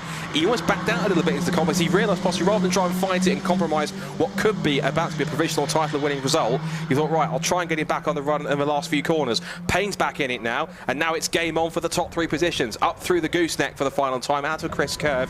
Down the hill they go. Lyle will be on course if he stays there for win number 3 of the season.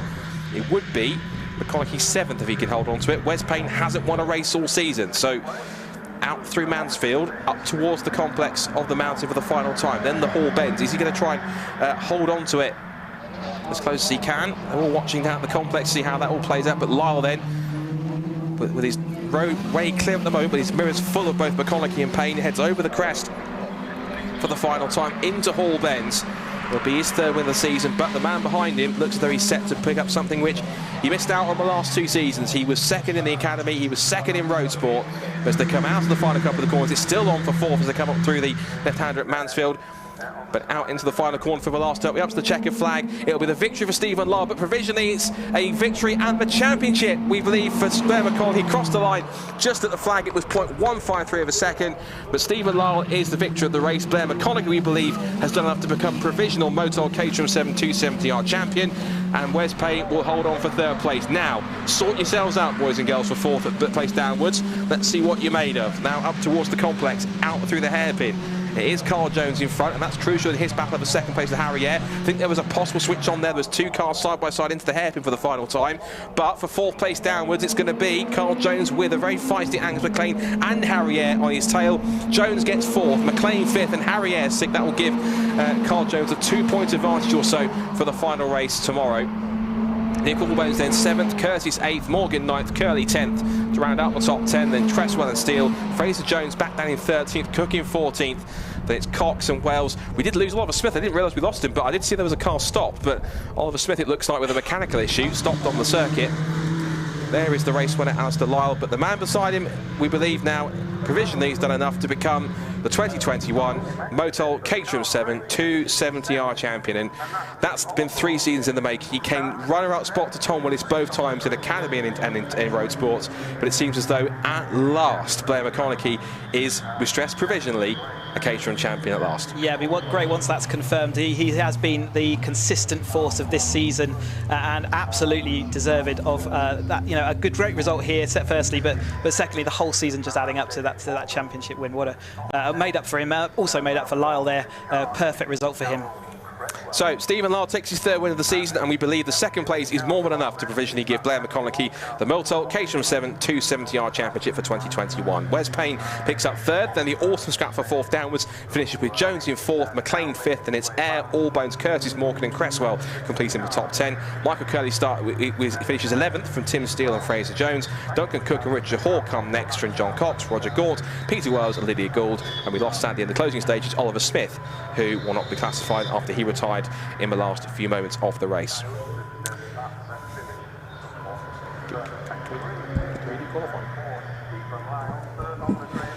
So we're going to take a break whilst we have qualifying out for tomorrow's races for the BRCC Fiesta Junior Championship, the final 2 races of the season. So we're going to take a short break, so get yourselves settled in for more racing this afternoon here on the BRCC channel. For those watching on both the Caterham and BRCC streams, we'll catch you in just a few minutes' time with more action here at Cadwell Park. So stay tuned. There's plenty more where that came from coming up this afternoon.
it goes.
Welcome back to Cadwell Park for the continuation of the Caterham racing weekend. There's a qualifying session going on, but right here in the holding area is the Bilstein Seven 310R Championship, currently being led by the second position, number 88 P. Walters. We'll have a chat with the absolute legend that is Lewis Thompson, again on pole position. I mean, other than Snetterton, your record was absolutely exemplary. We said about that when a couple of weeks ago. How's Cadwell Park? Very different circuit. How were you feeling? I mean, you were the only man into the 35s, and you got it by half a second as well. Yeah, I'm really confident around here. I feel I can run Pete's pace on my own up the front. He did in his in a tow, so I'm feeling really confident. Just got to make sure I get through the first lap, keep my head down, and try and get away. But it's definitely very different to Snetterton. I have to admit, it's a lot more technical, but it suits my driving style, so I'm feeling really good. I was going to say, do you prefer the sort of twisty stuff rather than lots of right foot? The weather looks like it's going to be on your side, although it's a little more chilly than it was 2 weeks ago. Yeah, it's definitely a bit nippier today. Like I was saying, I do like having a nice heavy right foot around some circuits, but Cadwell just suits my driving style, so fingers crossed you can convert it into another win. I have no doubt with your pace at the moment, it's absolutely legendary. Best of luck out there, Lewis, and we will see you again for race number 2, which will be tomorrow for the 310s. Car number 88, P. Walters, currently at the top of the championship with drop scores involved. He has the Minion-esque camera that we mentioned last time around. Pete, a narrow lead up top on championship-wise. That Mr. Lewis is... his pace seems unreal, but you're still hanging on in there. Are you confident for Cadwell?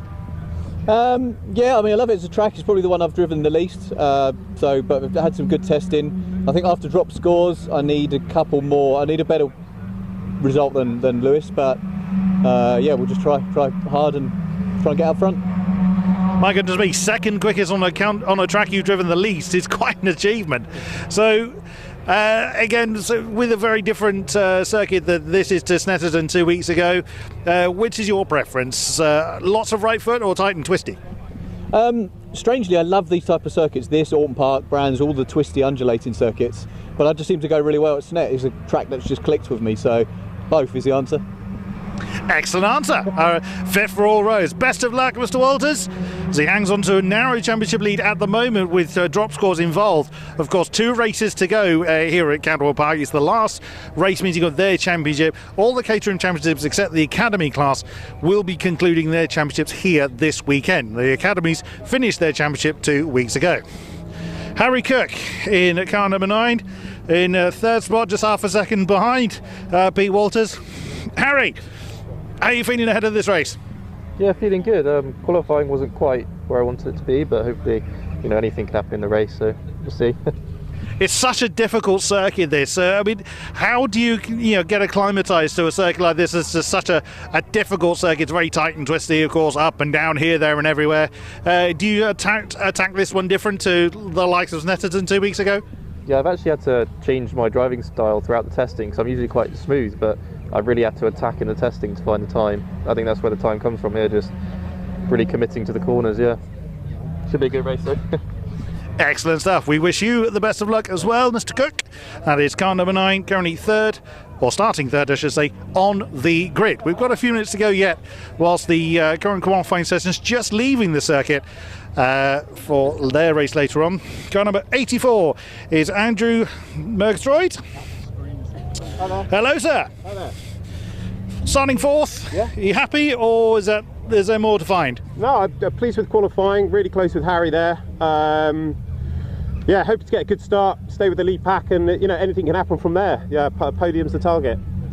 Now, overtaking is not necessarily the easiest thing to do in these kinds of the best of conditions, but with Cadwell being so challenging, is there anything you need to do differently as far as the mindset or driving style is concerned? Yeah, I think think about the tyres from the off. Look after them, and hopefully when people start sliding around towards the end I can pounce. Best of luck, Andrew. As you can hear, the engines are starting to rev as the cars are now leaving the way. Whoops, don't want to be run over here. We'll make sure we are out of harm's reach as the 310Rs are leaving the holding area, or will be shortly, for their first race of the weekend. We'll see them again tomorrow, as we'll see all of the Caterham classes have 2, or some of them are actually having 3 runs today. So, back over to Scott Woodward in the commentary box.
Thank you, Chris. Yes, welcome back to Cadwell Park for more action here from this Caterham Finals weekend. We've had 2 Caterham Championships out for their first races of the weekend. Now it's time for number 3 to make its appearance. As we said, the Bilstein Seven 310R Championship. And there is a fight at the top of the points between Lewis Thompson and Pete Walters on drop scores. There's just 8 between them, with Lewis Thompson 248, Pete Walters on 240. So, with this gap, just quickly run you through the car stations of what's set to happen. We'll give you the grid shortly as well. The cars haven't just quite just got out there just yet. They're just having 1 or 2 last minute clear up and having some of the personnel coming back over from the pit lane back across to the paddock.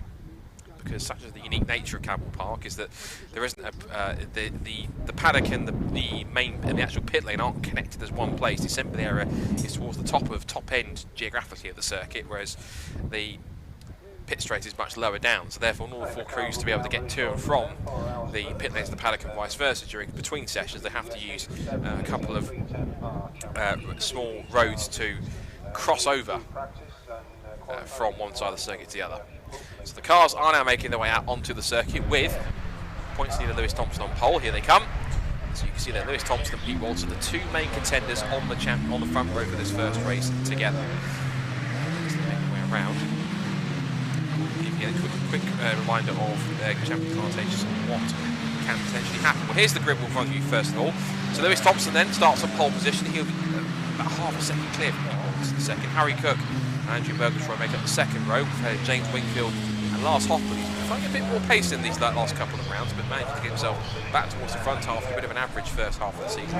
David Yates will be disappointed back in 7th after an excellent recent couple of meetings. He starts alongside Rob Keogh in his second weekend, 310Rs.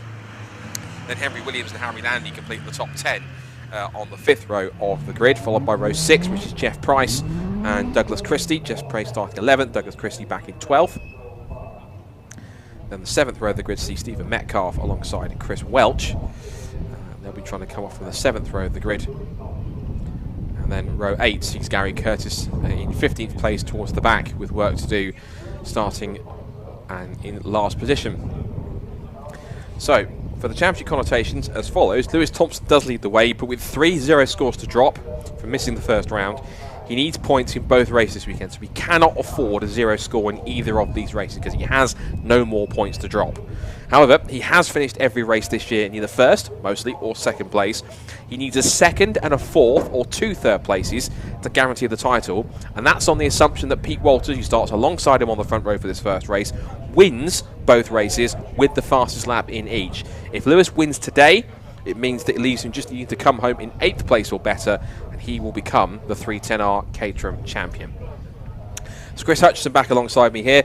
This is going to be quite an intriguing battle towards the front. Ultimately, I was about to say all the pressure is on Pete Walters, but given the fact that Lewis Thompson has to score points in both these races.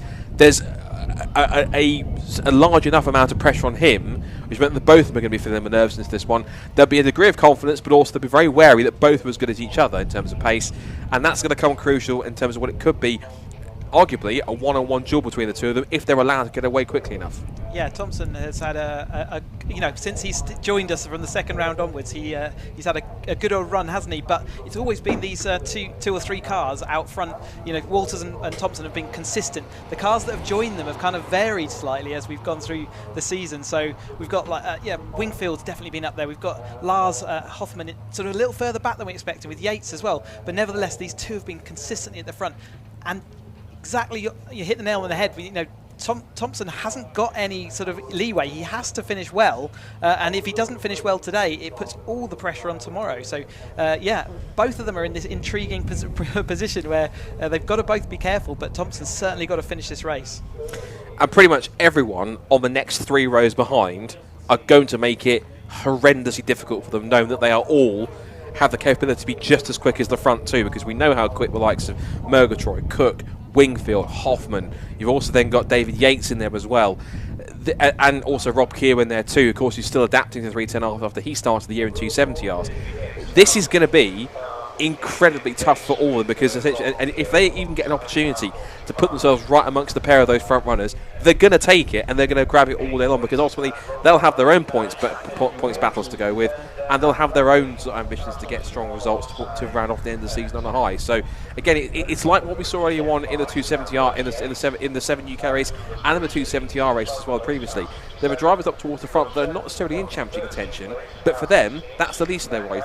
They're here to end their season with a good result, to carry that momentum and that positive feeling into next season, so they can build on that and make a quick start and a clean start to try and get some strong points at the beginning of next year's campaign. The most important thing so far for them this year has been to, or this weekend has been to get on pole position. We've already seen in the previous couple of races, you don't make massive strides forwards and backwards, and you certainly don't do it quickly. Like at Snetterton, you could make 3 or 4 places up in a lap, even more than that sometimes, whereas here you are likely to only make 1 place up, if that.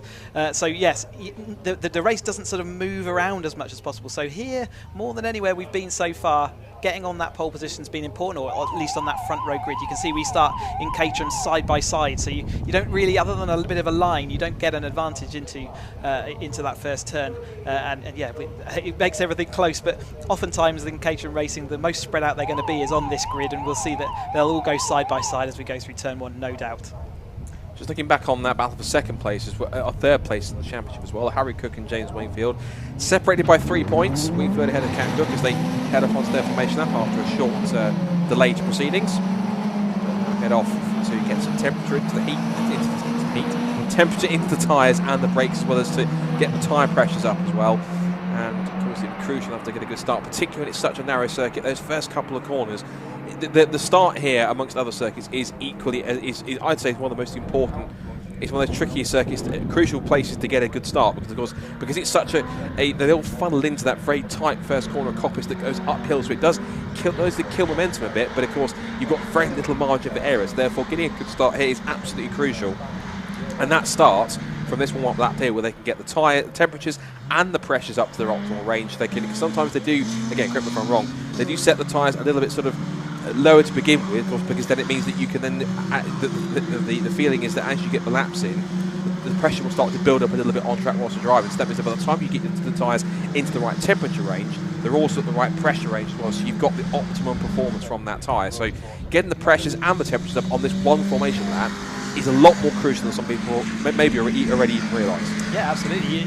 It can take several laps, depending on temperature and ambient temperature, for all those things to get up to speed. We saw how hard the 7 UK Championship cars are working their slicks to get the temperature, and then it's equally the same for this. And exactly that, the handling characteristics is such a well-balanced car, the Caterham, that you can affect the handling characteristics quite a lot just by tyre pressure. So yeah, getting that temperature in, you can see them all scrubbing and working the tyres. Is Thompson as he shoves it around the mountain there.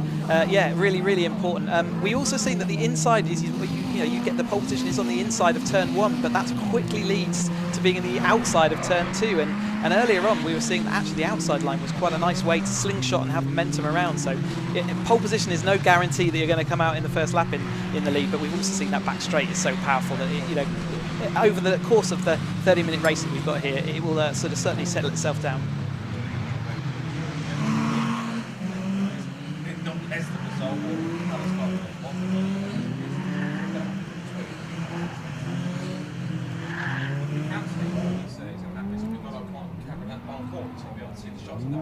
Coming out of the head, so it is shenanigans going on down the so we're weaving and burnouts to get this off the heat and scrubbing the tyres to get optimal sticky range to get off the wire as quickly as possible. In his position now, Cook there, he wants us before he came to the champion himself. Charger, Lewis Thompson, 8 points between them at the front of the field.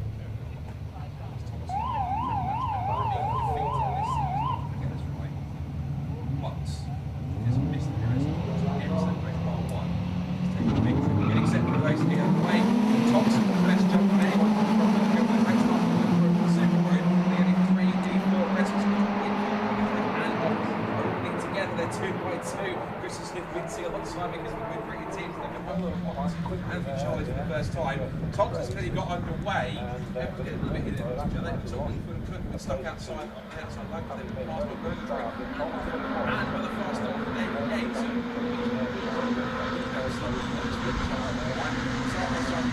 straight towards Park Corner, but essentially Lewis Thompson was in the lead towards Park Corner with side by side Yeah, David won't mind me saying he's not a spring chicken, so he is doing very well, and he's moved forward in every race we've been watching him. He came sort of later in the season to the 310R Championship this year. Wingfield there just was on the outside. Like I said, he got the run and he was actually looking really positive through the inside of turn 1, but then he was on the outside of turn 2, and that pushed him outside the train, and he just got swallowed alive.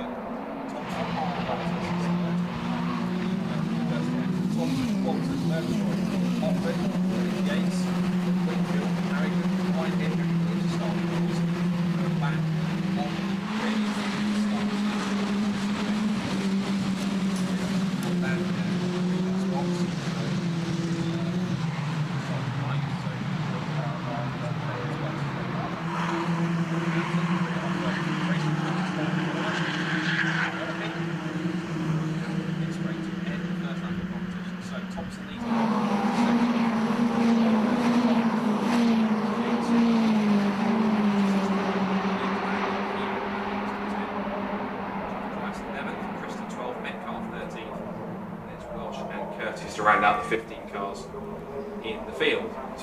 Initial field spread after the first lap, 8.7 seconds at this point.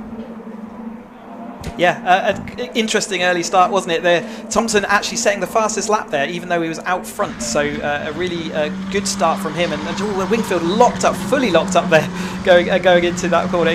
But he brought back under control as they go into Chris Curve. If he's on the outside now, that's real nerve-wracking stuff. But they both hang on, and Wingfield actually makes that stick around the outside. So that's a pretty impressive bit of driving there. That was guns and stuff there to make that sticking. Good car control from Cook not to lose that one completely. Really on the rock stops to try and make sure that car wasn't going around. Big lock up the clears behind it. Defence from Harry Landy. Out through the complex. Back towards the mountain. Again, still just pressuring Wimble as they come through side by side for third. As Hoffman goes side by side over the mountain. Makes the move stick and gets in front of Murgatroyd. As I say categorically, you don't pass the mountain, but nobody told Lars Hoffman that. No, we don't. Yeah, Caterham races, they're going to do what Caterham races are going to do. They absolutely, we get told where we can and can't overtake, and we ignore that regularly. So a great move there round up the mountain. It's generally single file through this whole section, though. Once if you lose momentum there, it's too difficult to go side by side. Thompson again setting that fastest lap at 36.7. A really good bit of result there. So as they come now through the end of lap number 2 towards the left-hander at Coppice again. So already 2 laps in the books. There's Hoffman then trying to hold on from Murgatroyd as they come up the straight. There is David Yates holding on to 5th position, still keeping the battle of a 6th in his mirrors. But now Lewis Thompson is as Lewis Thompson does, which is dominant at the front of the field. Hoffman then maintaining his advantage in third place after that superb side-by-side move through the mountain. So Yates holding on to 5th position, and Keogh's holding on to 10th place as well. Rob Keogh, who's a former Janessa racer, took a year off last year due to the COVID-19, and Hoffman's trying to go off the circuit there. He went very wide on the exit of the gooseneck and got 2 wheels onto the grass, so just managed to hold on to correction. But the flag marshal is pointing at somebody, so either someone's hasn't respected track limits, someone's done something wrong for the marshal, but he was pointing at them and saying, you might be in trouble. So I'm pretty sure the driver won't have seen that, but nevertheless that will be communicated back as here we are back at the high jump competition. Yates there making that great move forward from a slightly lower position there, but ahead of Wingfield there and Cook, so making some good progress early in this race. Yeah, currently sitting in 5th place. He's got some work to do to get onto the tail of Murgatroyd and Hoffman to join that scrap for a potential podium spot. Through Barn Corner, rest of the pack come through. Williams, Landy, Rob Kears and Doug Christie in there as well. Jeff Price is down at 12. Fastest lap of the race for Lewis Thompson. End of lap 3. 1.6 seconds is the gap now as here comes Cook having a look around the outside. We've been here before between these two. There goes Williams, Landy, and also there too was Rob Keogh. So back out now through Charlie's. This is on lap 4. Yeah, Thompson getting 3 fastest laps in a row there. He's absolutely flying out front. We've seen he didn't have it his all way at Snetterton, did he? And he was absolutely consumed by the pack. But here, like he was saying in his interview beforehand, he's really enjoying the technical nature of this track and really showing everyone a nice, clean pair of heels at the moment. You do get some drivers who are a little bit more prefer one kind of circuit than the other. Some prefer the circuits with the fast circuits with the long straights and with longer sweeping corners. Others prefer the technical courses with lots of winding circuits, or circuits that have lots of undulations, particularly like Cadwell Park and Alton Park, and to a certain extent Donington Park as well. That first sector all the way out of Redgate through up towards the top of McLean's is quite a roller coaster in itself. And then you get the all-rounders that no matter what circuit you put them at, they're going to make an impact. And speaking of impact, there was almost one from Harry Cook into the back of James Wingfield. He was all over the back of the red and yellow Caterham just in front of him, car number 13. He had to stand on the anchors to make sure he didn't make an impact with him just before the mountain. Yeah, and it's tight through there, heavy on the brakes, and so he actually had to get on the brakes a little heavier than he wanted to there. No way through for him, but Wingfield there holding on. We've seen Wingfield is very strong in his defensive driving throughout the season, and it looks like that's set to continue. David Yates getting a little bit of a healthy gap ahead of these two, and certainly Wingfield's going to be looking in his mirror. There we go, Cook going around the outside. Cook seems to have a little bit of extra speed, doesn't he? But he's hanging on in there. Will he be able to go up the inside coming into turn 2? Yes, he's made that stick. So round the outside of turn 1 is definitely a viable overtaking opportunity. Yep, if you've got the grip and you've got the confidence and the belief the car will stick, you can make it through. And it's exactly what Henry Cook's done. He's now up into 6th position. So Wingfield drops down to 7th. There's 8th down to about 11th.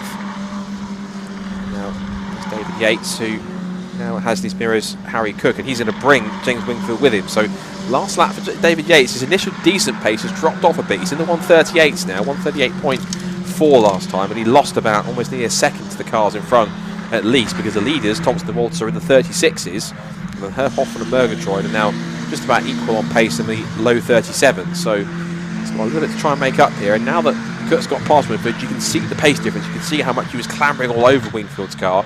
Now he's got through, he's got that clear air. He can get right onto the back of David Yates now, put the pressure on him now as they come towards the mountain to try and pick up that 5th position. He will. And the ultimate thing is, even though it's a half an hour race, Cook will feel that he's got some decent pace in clear air. So what he'll want to do is clear David as quickly as he can. If he can do that, his next target is almost certainly going to be to try and close up to that scrap for 3rd. Easier said than done, though. David Yates is not an easy man to get past, and certainly not to make it stick. Certainly plenty of battles as well happening deeper in the field there. We saw Harry Landy disappearing around the hairpin, coming into Barn Corner now. So yeah, and just ahead of him is Williams. So Harry's definitely looking to make some improvement over his qualifying position, and certainly he's doing that right now. And David Yates looking like he's having to defend into a bit further along the track as I just look out the commentary position there. Here's Thompson, though, absolutely dominant so far, isn't he? So he's back to his old ways of actually just being relentlessly consistent and fast. And 36 bracket in these cars is a great time to be turning in clean air.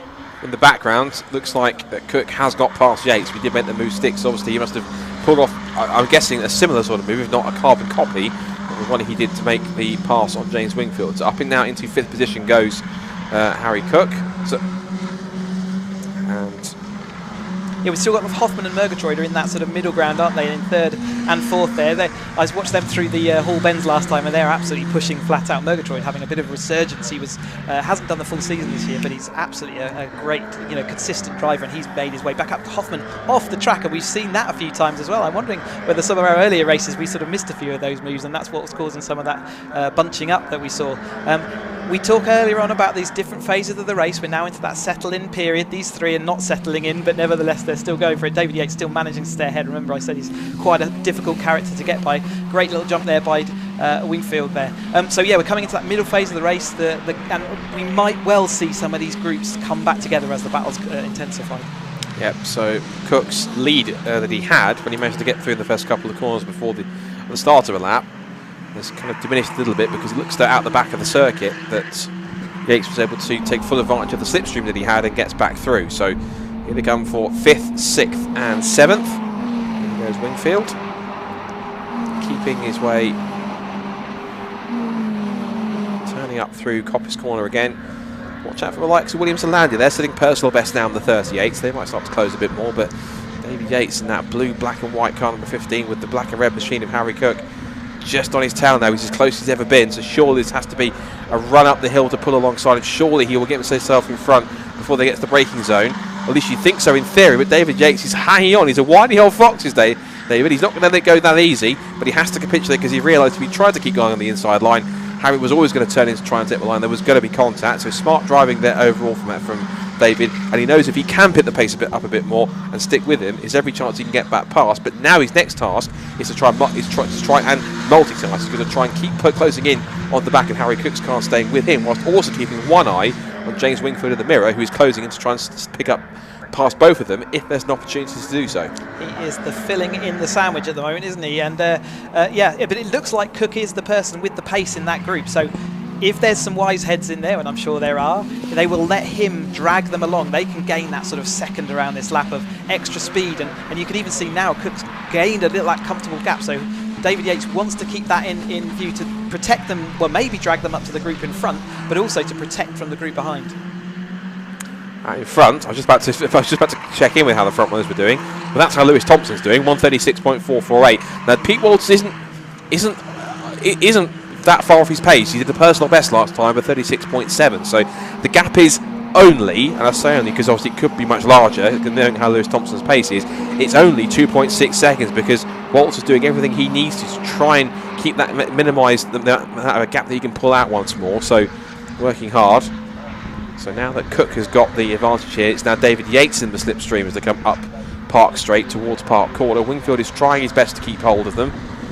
Just behind them, there goes Henry Williams, Harry Landy, and then it's now this battle we've just been looking at, which is Doug Christie versus Rob Keogh, as they turn back in through Park Corner again. There's Wingfield, who came into the weekend third in the points, hasn't won a race so far this season. His best result of the year was all the way back at the season opener at Donington, where he was in second place. So he hasn't bettered second place all season. Right now he's not in position to do that, being back in 7th, but again, he'll be hoping that he can bag some solid points, because he's actually, although again, that said, he is battling at the moment for third in the championship with Harry Cook.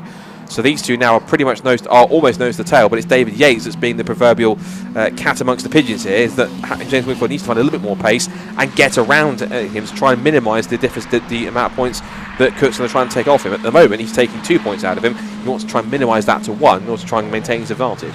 Yeah, he's been consistent throughout the whole season, but like you say, he hasn't managed to bring home that win. He was extremely close at Croft. It looked like he was going to do it, but he got a bit balked behind a missed gear change, and unfortunately that cost him the race. And so he's looked likely to win a race, but in this one he's a little bit further back than we might expect. In 7th place, I guess sometimes championship gives you the jitters, doesn't it? And he's definitely wanting one of those nice trophies at the end of the year, but he's seeing Cook a couple of places ahead of him, which isn't going to help his position right now. Yeah, the championship awards coming up in a few weeks' time for Caterham Motorsport, and so before we actually hand out any trophies, we've got to decide who they're going out to, and so we've already essentially wrapped up effectively 4 championships, if you like, out of the 6. So we've still got a couple more to settle. Now then, Wingfield must be trying to wake up here, because he's trying to get the undercut here on David Yates. Yates wants a little bit wide, and Wingfield sniffs an opportunity through Chris Curve, but David Yates just cuts across and holds on to the position, and maintains the place. So everyone getting a bit spread out here. This is arguably the closest battle on track at the moment between Yates and Wingfield, but even they're starting to lose touch quickly now to Harry Cook, who his next target has got to be using the clear air to close back up to Hoffman and Murgatroyd and try and get himself a potential contention for a possible podium place. Coming up to half distance, there is Cook, and then Yates being chased down by Wingfield. Over the hill they go, and now back into Hall Bends once again. This is looking quite a feisty battle with still half the race to go, Chris. Yeah, and Cook showing that he's got a clean pair of heels, isn't he? He's actually pulled away fairly quickly from this chasing battle. Thompson again sets another fastest lap. He's absolute metronome right now, isn't he? And just looking, he's out front doing it. This battle for third and fourth, though, is absolutely on fire. We've got Hoffman still ahead, trying to weave to get out the toe. You can see how they don't want to do it. Again, as he said, the grass on the right-hand side of the screen there as they zoom by, all getting blown out the way. But Murgatroyd looking sort of feisty, isn't he? He's looking like he wants that podium, and I'm sure he would like that to put on his mantelpiece. So out through Park Curve again. We're now on to lap 10. Just saw there Hoffman chasing down Murgatroyd. So that's still it's side by side now as Murgatroyd's managed to get back through. They're sort of past Hoffman now. So Murgatroyd back into a podium position. Hoffman now, of course, who's came into the season as a successive two-time Caterham champion. He was champion in Roadsports and champion in 270R last year. So he was hoping for a possible three-peat this year, but just whether it's just the upgrades to the car or just how he's felt this season in terms of the competition, just hasn't had the same spark and the same burst of pace that we saw him at times to get up to the front and get his elbows out. And I know he was involved in one or two incidents at Cadwell Park, so I don't know, is that maybe shook his confidence a tiny bit, or is that kind of nuked his momentum a little bit? Why do you think sort of Haas has been a bit off the pace this season compared to how he's been the last couple of years? Is it the car? Is it him? What do you think? It can be all sorts of different reasons, and they can all compound together. But like you said, he got involved, or he was involved in some incidents that I'm sure it wasn't really his fault. There was a mixed grid at Donington which caused some issues, and yeah, off he popped, and it was unfortunate. And again at Knock Hill, he got into an incident which took him out of that race. And once you started having a bad run of form, it becomes a little bit more important that you get a good run of form. So he's always been there or thereabouts, but sometimes a bad result here or there drops you back down the field. If it's race one where you have an incident, you've got to start the race two, right back, and then you're relying on a bit of luck as well as judgment to get back through. So I don't think he's lost any of his. We've seen him already. He's been off track and as exuberant as ever. So he's definitely a man on a mission. But yeah, you can definitely have a bad runner. We've got Wingfield now ahead of Yates. So Wingfield has made that stick, and maybe just showing that he's got a little bit of pace over Yates there. So Yates making early moves in the pack together, but as soon as things spread out, it looks like he's just needing a few more tenths to stick up there.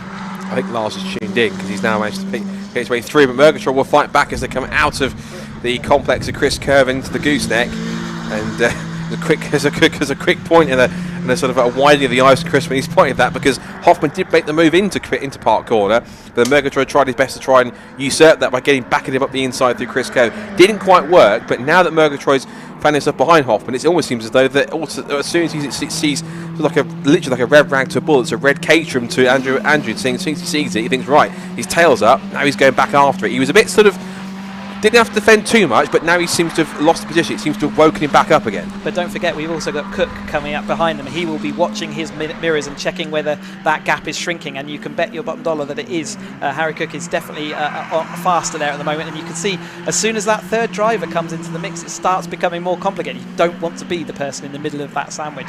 It becomes complicated, and you often then your defence will let the person in front of you just disappear off. So yeah, don't want to happen. Again, we're just seeing that gap here, Wingfield to Yates, slightly spreading, which just says to me that Yates doesn't have that extra couple of tenths he needs right now.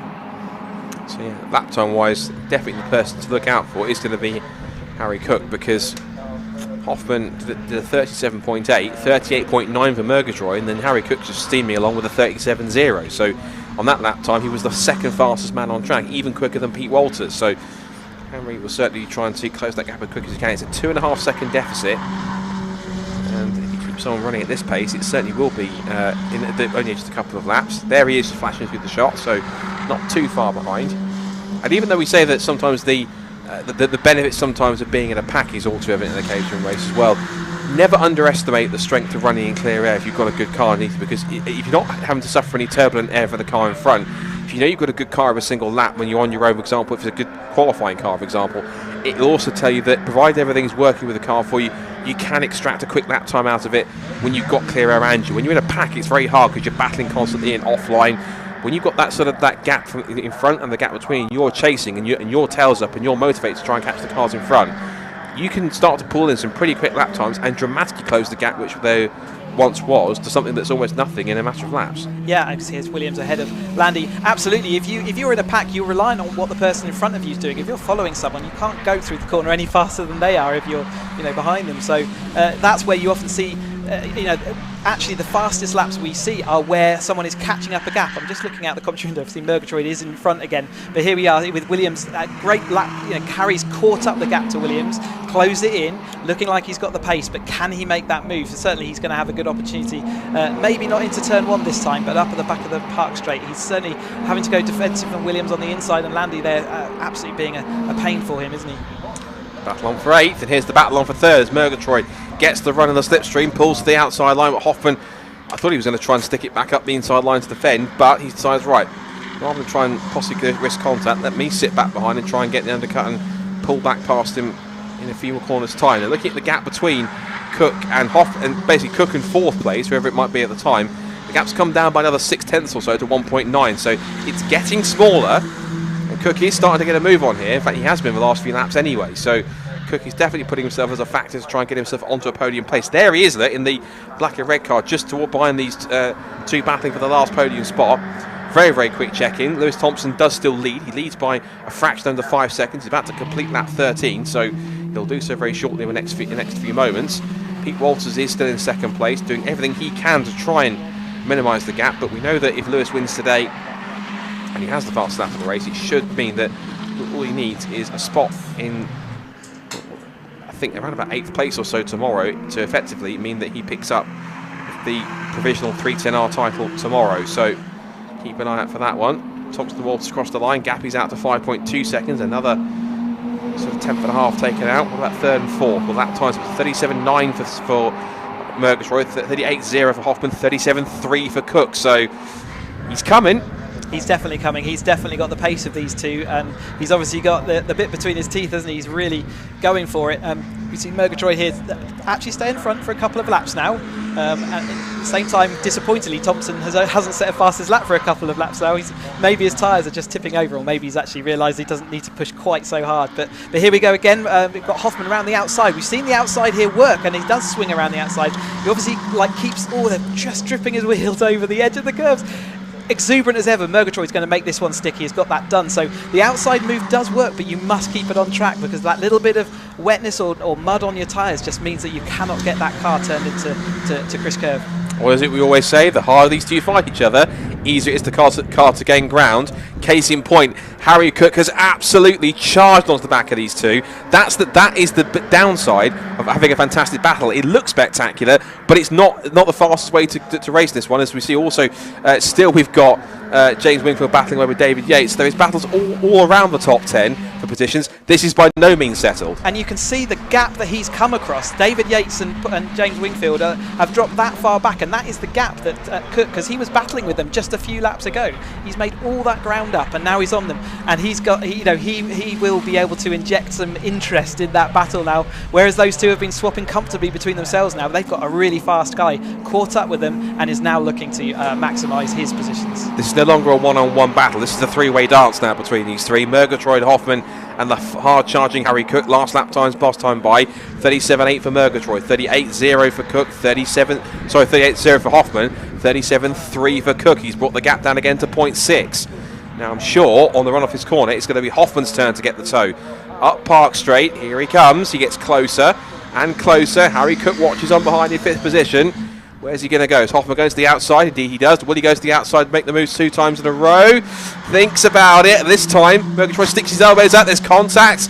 Murgatroyd's left rear wing goes flying. Cook's watching him, is saying, fancy if I get involved, boys. Trying elbows into the battle.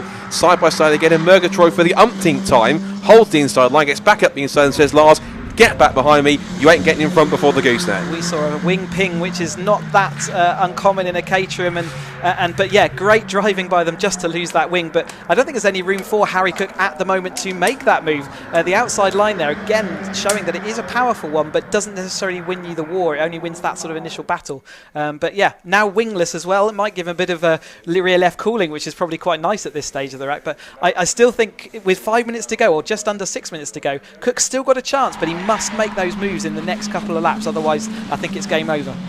Yeah, and all he can do is find the opportunities where possible. He's now made it a trio for third place rather than just a one-on-one duel with him catching.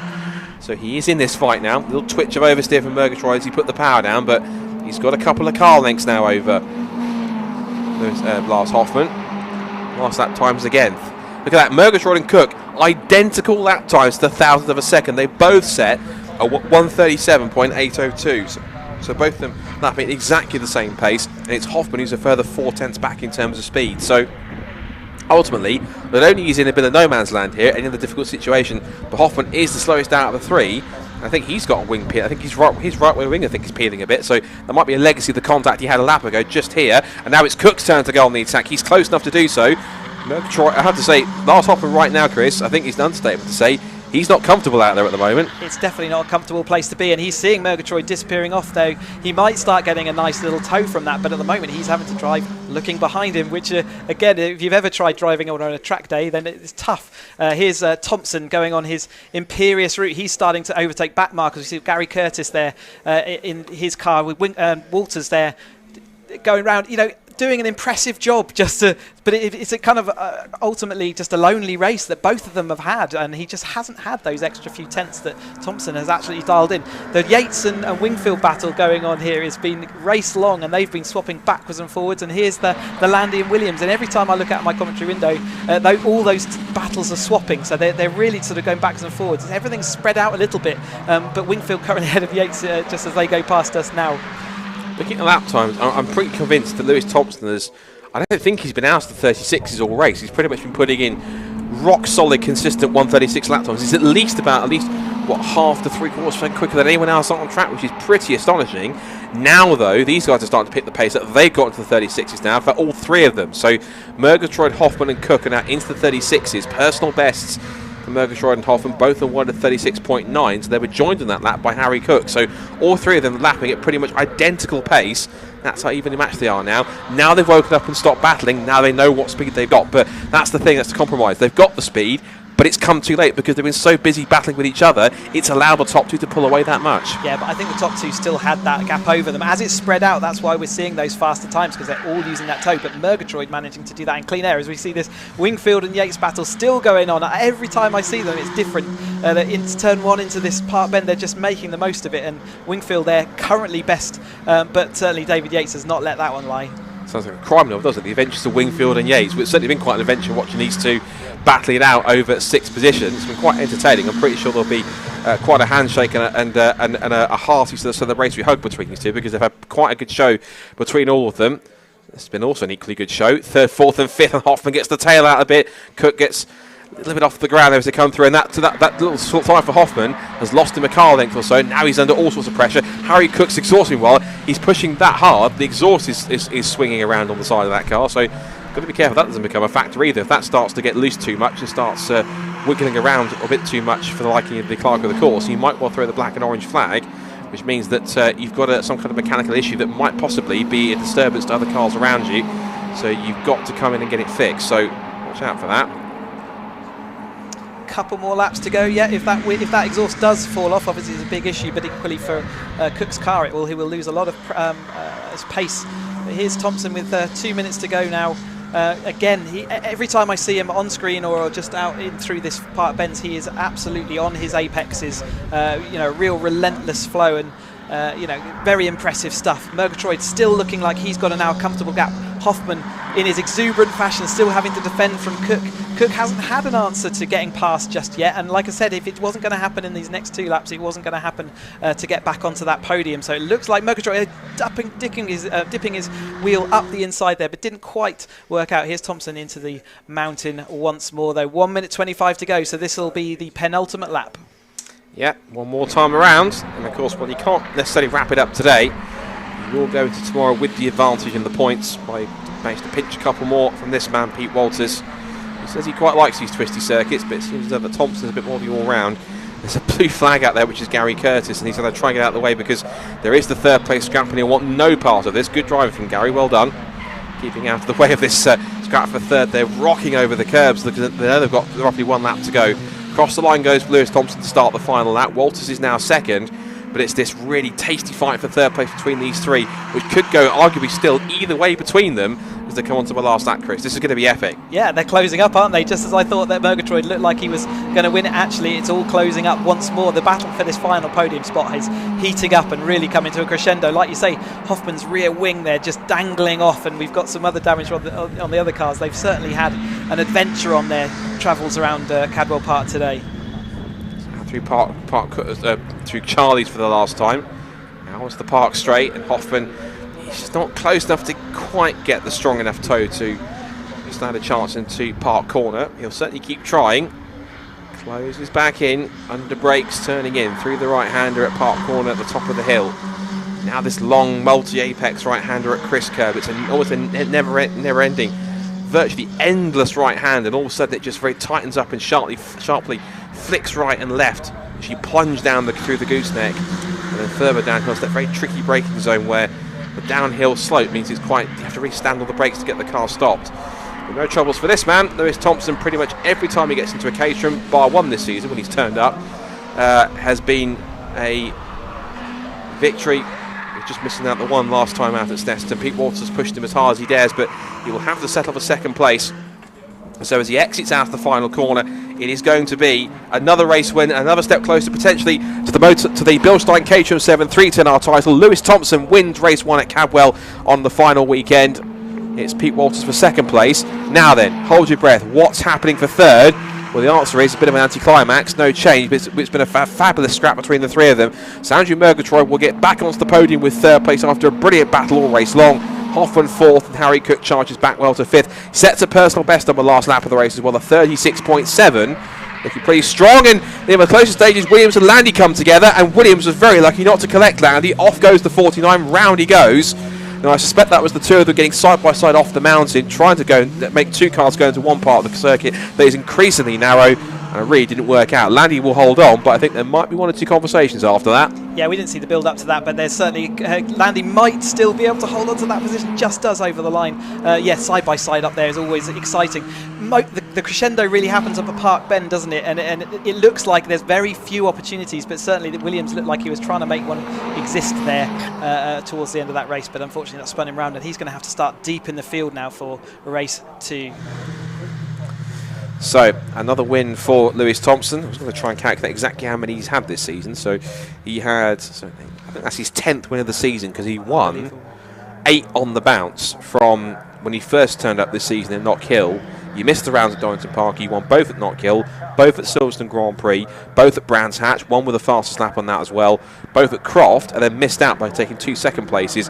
The second place in race 2 at Snetterton being with the fastest lap of the race. That is his ninth win of the season. If he can make it 10 tomorrow, that should be title wrapped up. And he got the fastest lap to boot, so a perfect start to this race weekend, and most of his race weekends have been perfect, right? Absolutely. Well, here's confirmation of that then. Lewis Thompson provisionally the winner in race 1, and as we said, the fastest lap to boot. Not bad for a young kid, is he? Pete Walters in second place, then it's Andrew Murgatroyd in third, Lars Alexander Hoffman fourth, and Harry Cook in fifth after a brilliant battle for the last podium place. Then David Yates and James Wingfield. Yates beating Wingfield this time. Brilliant, entertaining battle towards the back, with Landy making contact with Henry Williams in the closing stages. He holds on to an 8th ahead of Keogh and Christie. Jeff Price takes 11th. Henry Williams, after his spin, recovers to 12th, and it's Metcalf, Welsh, and Curtis rounding out the 15 cars. So all 15 started, and all 15 finished the race. So if you're watching on the Caterham stream, we're going to take a quick break whilst our next race comes up. For those on the BRSCC stream, next on track is the first of our 3 races this weekend for the final rounds of the 2021 BRSCC Fiesta Championship. So stay tuned on the BRSCC stream. We'll take a break on the Caterham stream, but there's more action coming up very shortly here at Cadwell Park.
Everybody, how you doing? Good. How's your day? Good. Scoring goals? Oh.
Welcome back to Cadwell Park for the next race here for the Caterham weekend. It's the Mission Motorsport Caterham Roadsport Championship this time. The champion has been crowned Taylor O'Flanagan, managed to secure it last time out at Snetterton. He isn't here, he's giving everyone else a sporting chance. Now car number 22 is Hugo Bush, who is going to be starting on pole. Hugo, bit of a different track to last time out. How are you feeling? You're on the pole, you must be pretty confident. Yeah, it's a nice tight technical track, which I think suits me. So, and obviously managed to get the pole position. So, hopefully we can convert that into a race result. Excellent stuff. Now it is getting really, really chilly. Now, for those that may be a bit less familiar, you've got a screen on these cars. Does that kind of help protect you from the elements a bit? Not really. It's Caterham, so if it's raining, you're going to get wet. Fair enough. Well, hopefully the car does its job. Best of luck, Hugo Bush. Car number 22 on the pole spot. Car number 59 is Tom Cockerill. We'll have a chat with you, Tom. How are you feeling? Pretty good effort to be on the front row next to Hugo? Yeah, qualifying went well. I was out my own for most of it. Got one lap in my toe, which put me up here, so feeling pretty confident. Cadwell's an amazing track to drive, especially in Caterham, so go out there and have fun, hopefully. Oh, fair play. I mean, what a way to see off the season here at Cadwell. I saw in the grandstand you got a few supporters with you as well, and you were giving it quite a few beans over the mountain, I noticed. Well, you got to make fun out of what got. Yeah, I think I've inherited most of Taylor's team support for this race, so hopefully put on a good show for them. Not too close because I want to take the win, obviously, but we'll see how it goes. Good man, don't blame you at all. Best of luck to Tom Cockerill, car number 59, starting in second. As the sign for the drivers to start their engines has just gone out, we'll have a quick word. Oh, never mind, no we won't, because the whistle's just gone. We were about to chat with number 25, Don Mansberger, but sadly he's gone out. Time to hand over to Scott Woodward in the commentary box. Thank you very much, Chris. Yes, indeed, our last Caterham race of today is just about to get underway. Of course, the Mission Motorsport Caterham Roadsport Championship, which, as Chris has correctly said, has already seen its provisional champion crowned in Taylor O'Flanagan, and as he's decided to sit out the last couple of races in order to essentially preserve his his provisional championship victory, it now means the focus switches on to the battle for second place points, and that's going to be quite the occasion, given the fact that there is still quite a titanic battle going on between those involved. It involves, on drop scores, primarily Hugo Bush, Dominic Mansberger and Tom Cockerill, and ironically all three of them start on the first three spots of the grid. Hugo Bush starts on pole, Tom Cockerill second, Dominic Mansberger third. That's the main battle towards the front for second in points. Steve Lancaster at excellent four, ahead of Alex Vincent and Peter Mott, who started fifth and sixth places respectively. Then it's Adam West, Batman himself, alongside Toby Boys in eighth on the grid. They make up the fourth row, then followed by the fifth row with James Hall and Andy Lund, who has had some up and down fortunes this year, but doing well to start in the top 10. And then following that, we have Andrew Berg and Mike Hilton on the sixth row of the grid. And that's then followed by Marcus Eales and Ian Hapgood on the seventh row. So Marcus Eales and Ian Hapgood on 13th and 14th positions. And then it's Simon Arnold and Adrian Mariadis on row 8. They scroll through, and that is the conclusion of the grid. So 16 cars on the grid for this first of two Mission Motorsport Caterham Roadsport Championship races. So, with the championship already wrapped up, Chris, of course, as we say, Taylor O'Flanagan has decided to do the champion thing, which is I've provisionally won the championship. I don't need to do the last rounds. I'll sit out and I'll bank the drop scores. The scores I was going to drop anyway. I'll get them back and essentially preserve my championship victory. That means now the focus, of course, as we say, switches on this three-car fight for second place. All three of them at the front of the grid. We know how competitive they all are. We know how hard they can all race each other. Are we anticipating fireworks? Oh, of course, yeah, especially around Cadwell. These three have been going hammer and tong all year. Obviously, Taylor's been up there with them as well. But Dom Mansberger there in third place. He probably won't want to stay there. He's not the kind of character who wants to stay there. But Hugo Bush and Cockerill have, they've been right there or thereabouts. But for a few results, they would have, been there, for the win of the championship. But Yeah, Taylor's not here because he can only lose the championship by taking part. He cannot win it. He's already won it, and so we often see that in the final race of a season with Caterhams. If someone's run away with a season, or they'd like to protect it, and that's what we're seeing. But it does, like you say, brings the focus in on this second place in the championship, and that's what we're going to be focusing in on today. And I know that there's, certainly that everything's up for grabs for these three. They've all been there or thereabouts, but they've each had their kind of issues through the season, which have cost them that ultimate point total that they needed for the win. But nevertheless, everyone wants those second and third places as well in the championship. It means that the awards ceremony in a few weeks' time, you can go pick up your nice trophy and get the awards, rappel from all the crowd as well. Speedy Dry still down there from the previous race. Looks like it's actually mostly tidied itself away. Certainly there was big plumes of dust in the first race, but it looks like that's going to be okay for them. But you should be using this green flag lap to make sure that you have got grip where you need it around that corner. You don't want to be shocked the first time you come through. So just to give a quick recap and also some connotations quickly. So in terms of points, Taylor Flanagan comes into the weekend on 244 points on drop scores. Now, because he's not contending, the 2 zeros he gets for not contending this weekend will become his drop score. So what he'll get back are the 2 scores he was originally dropping, which is 2 fourth places. So essentially, even though he's not raced this weekend, he will essentially have the points back from the equivalent of what would have been 2 4th place finishes. So whatever happens, it's almost as if he's essentially quote unquote scoring 21 points from each of the 2 races this weekend without even doing them, if that makes sense. So what it now means is that the battle between the front is a tie for second place at the moment between Hugo Busch and Dominic Mansberger, and then Tom Cockrell in 4th with 226. Now in terms of quickly championship connotations for the Roadsport, it's too close to call really, because apparently Hugo and Dom are level on drops, although Hugo has the slight advantage on the tiebreak with an extra win to his name. Tom is only 3 points behind, so can't be discounted. Tom is only he's also dropping in the best score at present, so has the highest to fall back on if the weekend goes south. Assuming they make the top 3, it may well be a case of whoever wins both races, but we won't know for sure until after Saturday's race. Gwyn Jones also has an outside chance if the lead 3 has a disaster, but it's unlikely. This, Simon Lambert has dubbed, is the one to watch, because this is going to be the fight at the front. So the title might be settled, but that titanic scrap for the podium places is surely going to go all the way to the end. So 5-second board has gone up, and we're all set for our first Mission Motorsport Caterham Roadsport Championship race of the weekend to settle who picks up runner-up spot in the championship. Great jump off the line from Tom Cockrell. He managed to judge that perfectly. He wins the drag race initially with Hugo Busch, but he gets us another gear on the run down towards Coppice Corner. They're going to be level. Dominic Mansberger tries to muscle his way in between the both of them. Almost does it, almost makes contact, but they almost to get through pretty much cleanly and safely into Coppice. Now up through Charlie's, round the outside goes Hugo Busch and thinks, right, no messing around, I'm going straight for the lead on this outside line. And Mansberger tries to go up the inside, and there was a tiny bit of contact of wheels, but they just about got away with it. So that could have been possibly end of championship chances for the runner-up championship chances there and then between those two. And Hugo Busch would have been running away laughing to himself silly. Down up the back straight, up towards Park Corner. Here comes Mansberger into the right-hander. Big lock-up also from Steve Lancaster's done well off the start as well. And up through the right-hand up onto Chris Curve now, past the quick dry powder, which is actually has quickly dry quite quick against the name. Through the right-hander at Chris Curve, up through the gooseneck for the first time, and all cost tearing up a little bit now. Mansberger working away at the wheels. He dips down through the gooseneck and up towards Mansfield again.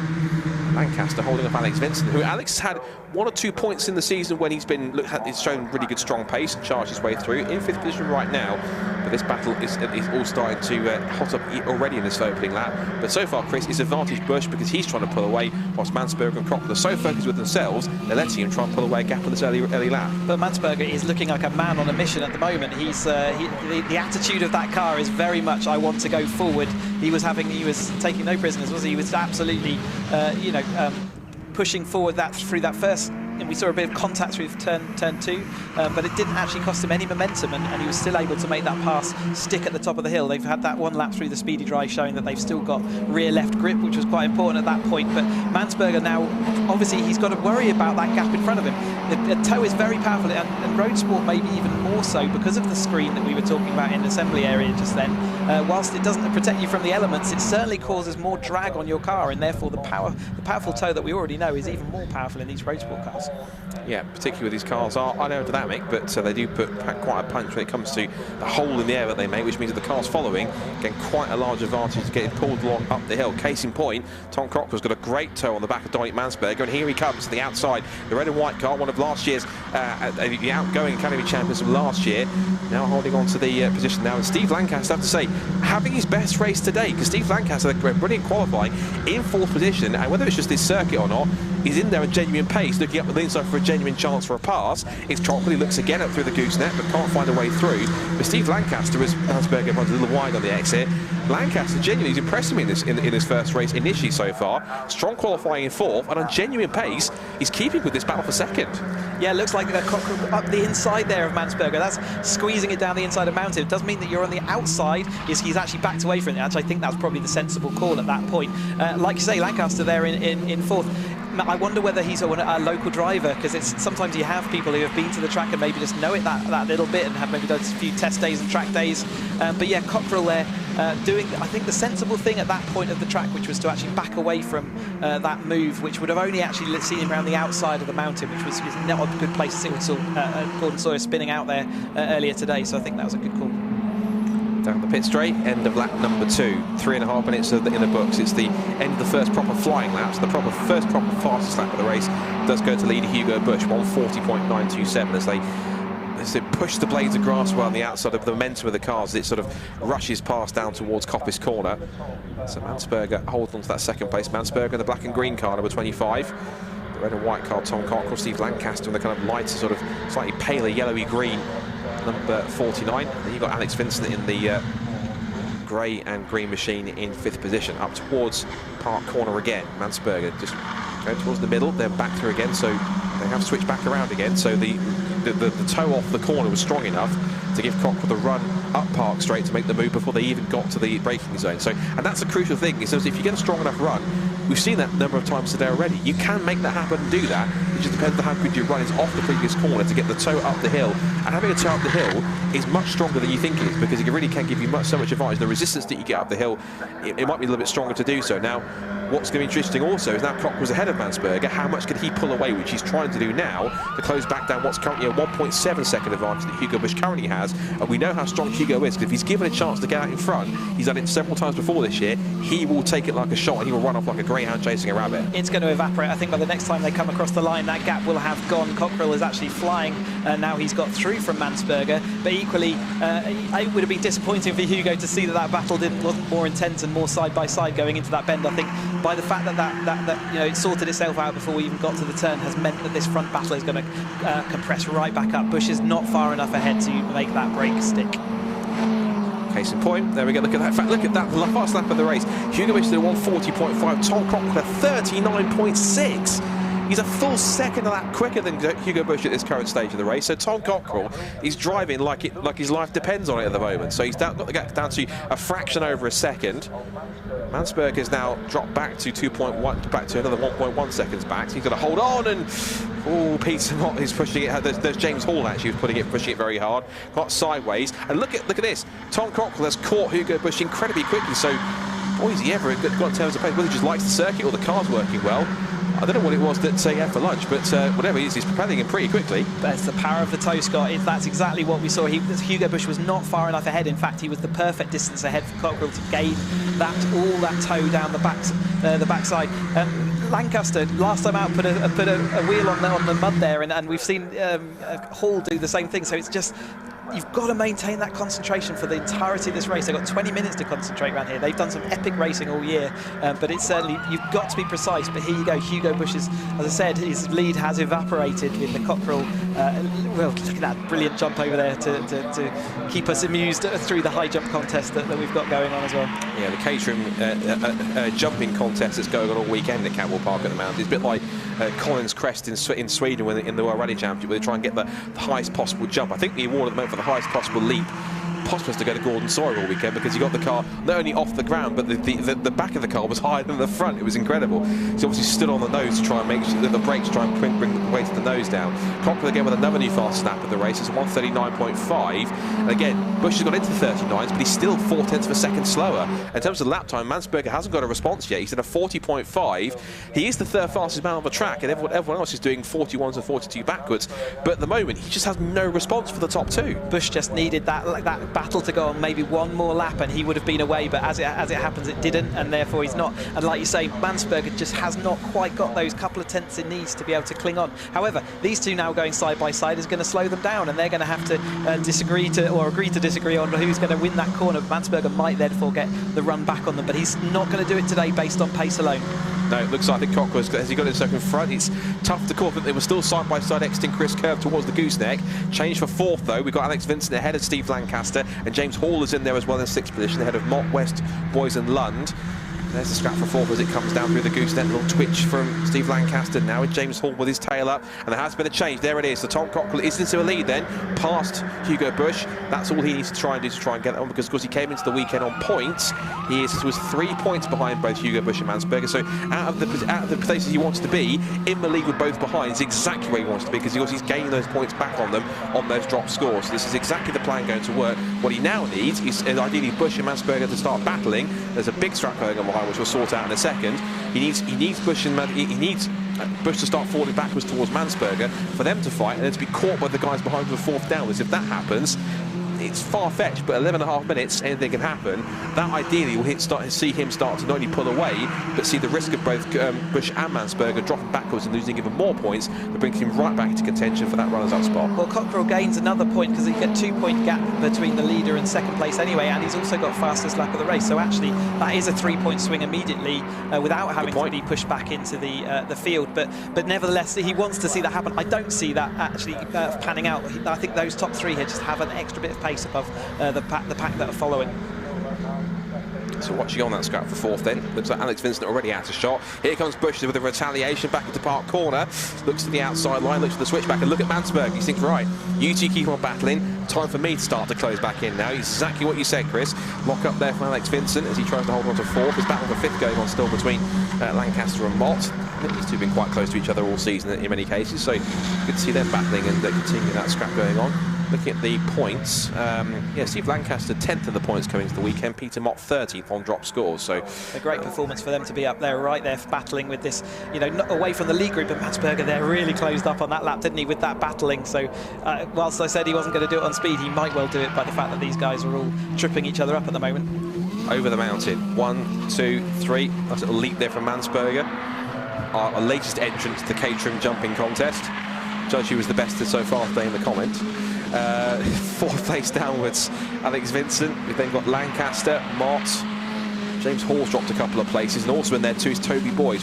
Adam West, sorry. And you can tell it's Adam West because not only does he have the Batman logo, but his number plate literally says Batman. So he's fully playing up to having the same name as the original star of that.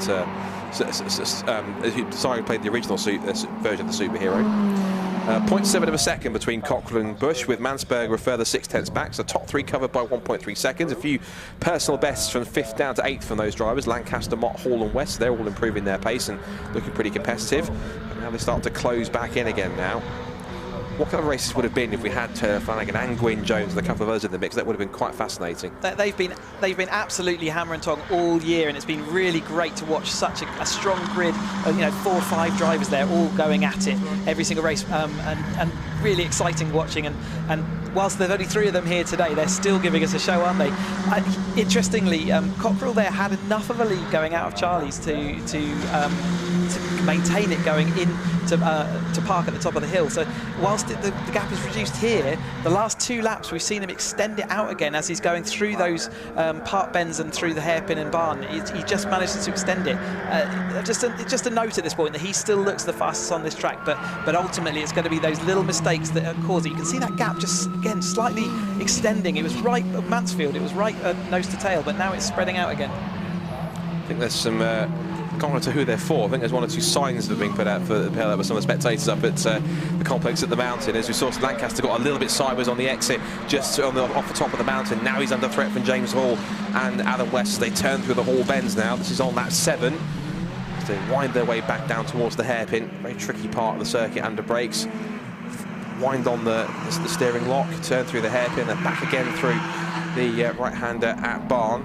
And so that time-wise, Cockrell was not the fastest man on the track of the three. It was actually Hugo Bush in the tow. He did a 39.9 compared to a 40.0 for Mansberger in third, and 40.1 for Cockrell, who currently leads the race.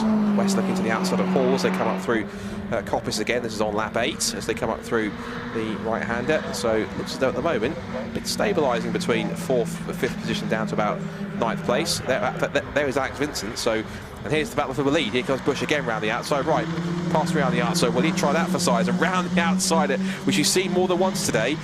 Through goes Hugo Bush into the lead. Cockrell then into 2nd place, and Mansberger will keep him watching brief, saying, just you keep scrapping, you two. I'll pick up the pieces if anything happens. Yeah, like you say, round the outside has worked up at the top there at Barn Corner. At Park Corner, and it's you know, it doesn't look when you're when you're driving into that corner. I can promise you, it doesn't look like an outside move would work. But just that extra momentum. Obviously, the driver down the inside has to brake slightly earlier so that they don't drift out. It would be their accident and their issue with the Clark. Of course, with Hugo absolutely drifting round there into the mountain section. Great car control then. Maybe not the quickest way to do it, but again, he's showing his intent, isn't he? He's not happy to sit in 2nd place today. Certainly bringing every little bit of performance out of that occasion that he can try and afford to expel. As they turn out of Barn Corner, top 3 altogether. As you say, I think Mansberger, rather than having that ultra pace, he's simply just waiting for an opportunity where these two just get a little too close to each other and just hold each other up a little bit too much, and then it gives them that chance to get through. If you haven't got those last few tenths that you need to got, that's a very sensible thing to do. You've got to keep yourself there or thereabouts, and he's definitely quick enough to do that, isn't he? So, but every time they sort of let the battle quietens a bit, he does drop back. So it does worry me for that, but he does need them to keep battling. But it looks like that's going to happen to the end of this race. 6 minutes to go. Yeah, 6 minutes left on the clock here in our penultimate race of today, our first of 2 Mission Motorsport Caterham Roadsport Championship races.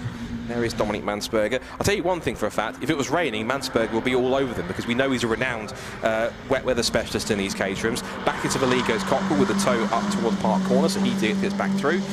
And again, gives Bush the outside treatment, just as he did a lap ago. Looked easier for Cockrell, though, didn't it? Yeah, a little wiggle there on the exit, so he's just up to the Chris curve, and again, just keeping a watching brief there is Mansberger, and that he's very steadily and stealthily just edging close, that little bit by bit, just edging closer. He's now on the tail of Bush as they come up through Mansfield. All line and stern out of the complex. A little wide there for Mansberger, but he manages to keep the throttle on and finds another gear as he turns up towards the 2nd complex, over the curb, and again, and over the crest. 1, 2, 3, you're that close, you can almost throw a blanket over them. That's how close and competitive it is. Then we wait a few more seconds, and we wait, and we wait, and we wait, and we still wait, and then our 4th place battle comes through. We have Alex Vincent from Peter Mott, and then it's Adam West has got past Steve Lancaster. So Lancaster's strong run initially in 4th position has dropped him down to what's now currently into 7th place now. James Hall's back in 8th, Toby Boys is 9th, and rounding out the top 10 is Andy Lund, with Berg, Eels, Hilton, Arnold, Hapgood and Mariadis rounding out the 16 cars. So all 16 cars have started, they're still going with less than 5 minutes to go. Yeah, like I said, maybe those couple of little mistakes I saw earlier have sort of cost him a little bit as the race has progressed, and some of the more regular people that are ahead of him sort of more commonly ahead of him have sort of made the benefit of that. Interesting, on the Roadsport runs a slightly softer suspension. Well, they're the same suspension as the Academy, but compared to the sort of higher up classes, and they're able to use some of the curves. You see Cockrell up the inside, but Hugo Bush drifting around the outside there. What an impressive bit of driving that was. We're seeing the gap there, the actual physical gap back to the battle behind, but they're able to use the inside curbs and some of the higher sausage curbs much more than the other championships are, so they can actually do different lines, which is quite interesting for me to watch him. Mansberger again, he keeps to it. He's always become a bit of a silent assassin here, just very quietly but very carefully, just again creeping onto the rear roll cage of these top 2 here, just keeping them in check. He knows that there's an opportunity to come here. Adam West on the back now of Peter Moss as they come through. Here's our leaders as they wind back through the mountain. A bit of a leap over the crest. It's Dominic Mansberger's turn to catch some air through Hall Bends. And it's, I have to agree, watching these three and the likes of Gwyn Jones and Taylor Flanagan, it's been a joy to watch. I think it's been arguably the strongest battle out of the 5 Caterham, the 6 Caterham champions, including our 2 academies. Watching this group of drivers, that group of 4 or 5 drivers, constantly back and forth every single meeting, it's been a great thing to watch, and they've been thoroughly entertaining. So I truly hope that they will all go on to the 270R class, or or maybe, I'd rather they didn't skip. I prefer to see drivers go through the whole Caterham ladder, because it actually teaches you something every single step. And if we see drivers skip, they often lose a bit of skill there, or it's good to have that rounded experience of all the levels of the championship. It steps you up, and if these guys can continue that battle for the rest of the season, how good? For the rest of the next 4 years, how good is that for us watching? Absolutely. Here comes Mansberger, has a look up the inside, and he thought about it. He was thinking, will I, won't I, maybe, and then decided at the last minute, no, definitely not happening. He has to try and back out of it, because he knew there was going to be contact if he carried on charging up the inside. So he very smartly thought discretion was the better part of valour, as the saying goes. He thinks, right, he's running out of time, but he's still got time to possibly try that one more time if he's close enough. If he has an opportunity, as we've just seen, he will go for it at least a half go, and next time round, maybe he'll go even more. And you know what? You're right. He has crept onto that lead, and he's stuck there now, hasn't he? And while these two are still going side by side, Hugo's doing those outside drifts. It's really giving that opportunity, and he knows how to craft a race, and he may be in the prize seats with 1 minute and 50 seconds to go. I figured out who the support is up at the complex. It's for Adam West, because I noticed only was there a black flag with the Batman logo on it. There was also a sign that said, I could read it backwards, "Go Batman." So that's obviously the Adam West fan club, the Caterham fan club down at the complex. He's doing a great job. In fact, he's up in P6 and challenging Peter Mott and Alex Vincent, so he's in the mix. He's got 1 more lap to try and pick up at least 1 more place onto the final lap of the race. Pretty much equal lap times. There's only about 1/10 of a second in it between the top 3, so they're that evenly matched. Here comes the chasing pack for 4th downwards. Vincent, Mott, West, Lancaster and Hall in there. Toby Boyes isn't too far away either. Now then, Cockrell's got the run here. He's the closest he's ever been on the exit of Charlie's. Here he comes, and it wasn't a great exit for Hugo Bush. Here comes Cockrell to pull side by side. Dan Mansberger will be watching this very carefully here, as now here goes Cockrell now to the outside line. Mansberger takes his race now, because he knows if they're both in the compromised line, he can sneak through. Back up the inside goes Bush. Cockrell sticks it round the outside. There's a tiniest bit of contact. They just about hold on. Mansberger puts 2 wheels onto the grass and just about tries to make a move, but can't make it stick. And they're back to where they started again. But just for that brief moment, it looked as though it was going to be something that was either quite incredible or quite terrifying. I mean, we say that the crescendo is always up at that corner, because that's the last good overtaking opportunity, and that has now passed. So Cockrell is definitely in the prime seats. Hugo Bush tried his hardest to hold off, but just couldn't manage it. So Cockrell, unless he makes a mistake now, I can't see it happening. Hugo will really have to force something to make this work. But at the moment, Cockrell is in. Would certainly get my bet for the win.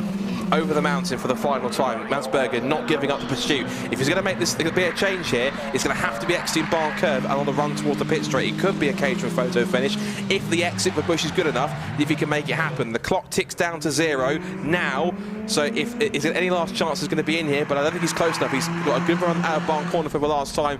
I think Bush will try and get close, but it's going to be too late. So the top 3 battling for the 2nd place in the championship will come across the line as one. It's going to be Cockrell, who takes a crucial victory in the Mission Motorsport Caterham Roadsport Championship. He wins from Hugo Bush in 2nd place, Dominic Mansberger in 3rd. Then it's going to be Alex Vincent in 4th. And for the Adam West Batman Caterham Appreciation Society up at the complex at the bouncing, you'll appreciate the fact he got 5th position. Across the line goes Vincent 4th. West does get P5, and it's Mott, Lancaster, Hall, and then we'll have Toby Boyes and Andy Lund rounding out the top 10. Well, that just makes things a whole lot more interesting, doesn't it? Because that, incredibly, is Cockrell, who did keep the fastest lap of the race. He essentially has clawed back that 3-point gap. And so I think what it has done also is, because Bush finished ahead of Mansberger, I think what it has now done is, it looks as though to me, I think that I would predict, I think that it's now puts Bush and Cockrell, I think, now on equal points, with Mansberger maybe a point back. Gosh. So that that's by the calculations, right? Because if you take it, because they're not dropping in these results. So if you take the points they're scoring, which is what, 25 points for a win, plus the fastest lap of the race, so that's 26. Bush is getting 23, so that would then bring them on to This is my rudimentary maths coming in here to try and work this one out. So this is 229 plus 23. Forgive me whilst I'm doing live GCSE maths here for a second. 2 plus 23, that's 49. 252 points. So I think that puts them each on 252 points. From what I can imagine. You're laughing because I'm trying to work this out on the fly. And I think it then puts on 251 points, I think, because that's 22 points scored. We'll work it out overnight and we'll give you the skinny on it tomorrow. Here's the result at least. I'll stop trying to do maths and give you the results. So Tom Cockrell then takes the victory by Hugo Busch in second place and Dominique Mansberger in third. The top three covered by less than half a second. When it's Alex Vincent, Adam West, Peter Mott, Steve Lancaster, James Hall, Toby Boys and Andy Lund rounding up the top 10. Then it's Berg, Eels, Arno, Hilton, Marius and Hapgood. That's what we like to see. All 16 cars started, all 16 made it home, so good to see. And the fastest lap of the race, of course, was on Tom Cockrell, and we think it's made things even closer for the battle for second place. Yeah, really good news for tomorrow, isn't it? Yeah, good stuff. So for those watching on the Caterham stream, that's your lot for today, but come back tomorrow because there are some more champions to crown on our final races of the season, so be sure to tune in tomorrow for all the action. So for you watching, thanks for doing so. We'll see you tomorrow. But for those watching the BRCC stream, one race left to come, and it's the first of the weekend for the Nankang Tyre City Car Cup Championship.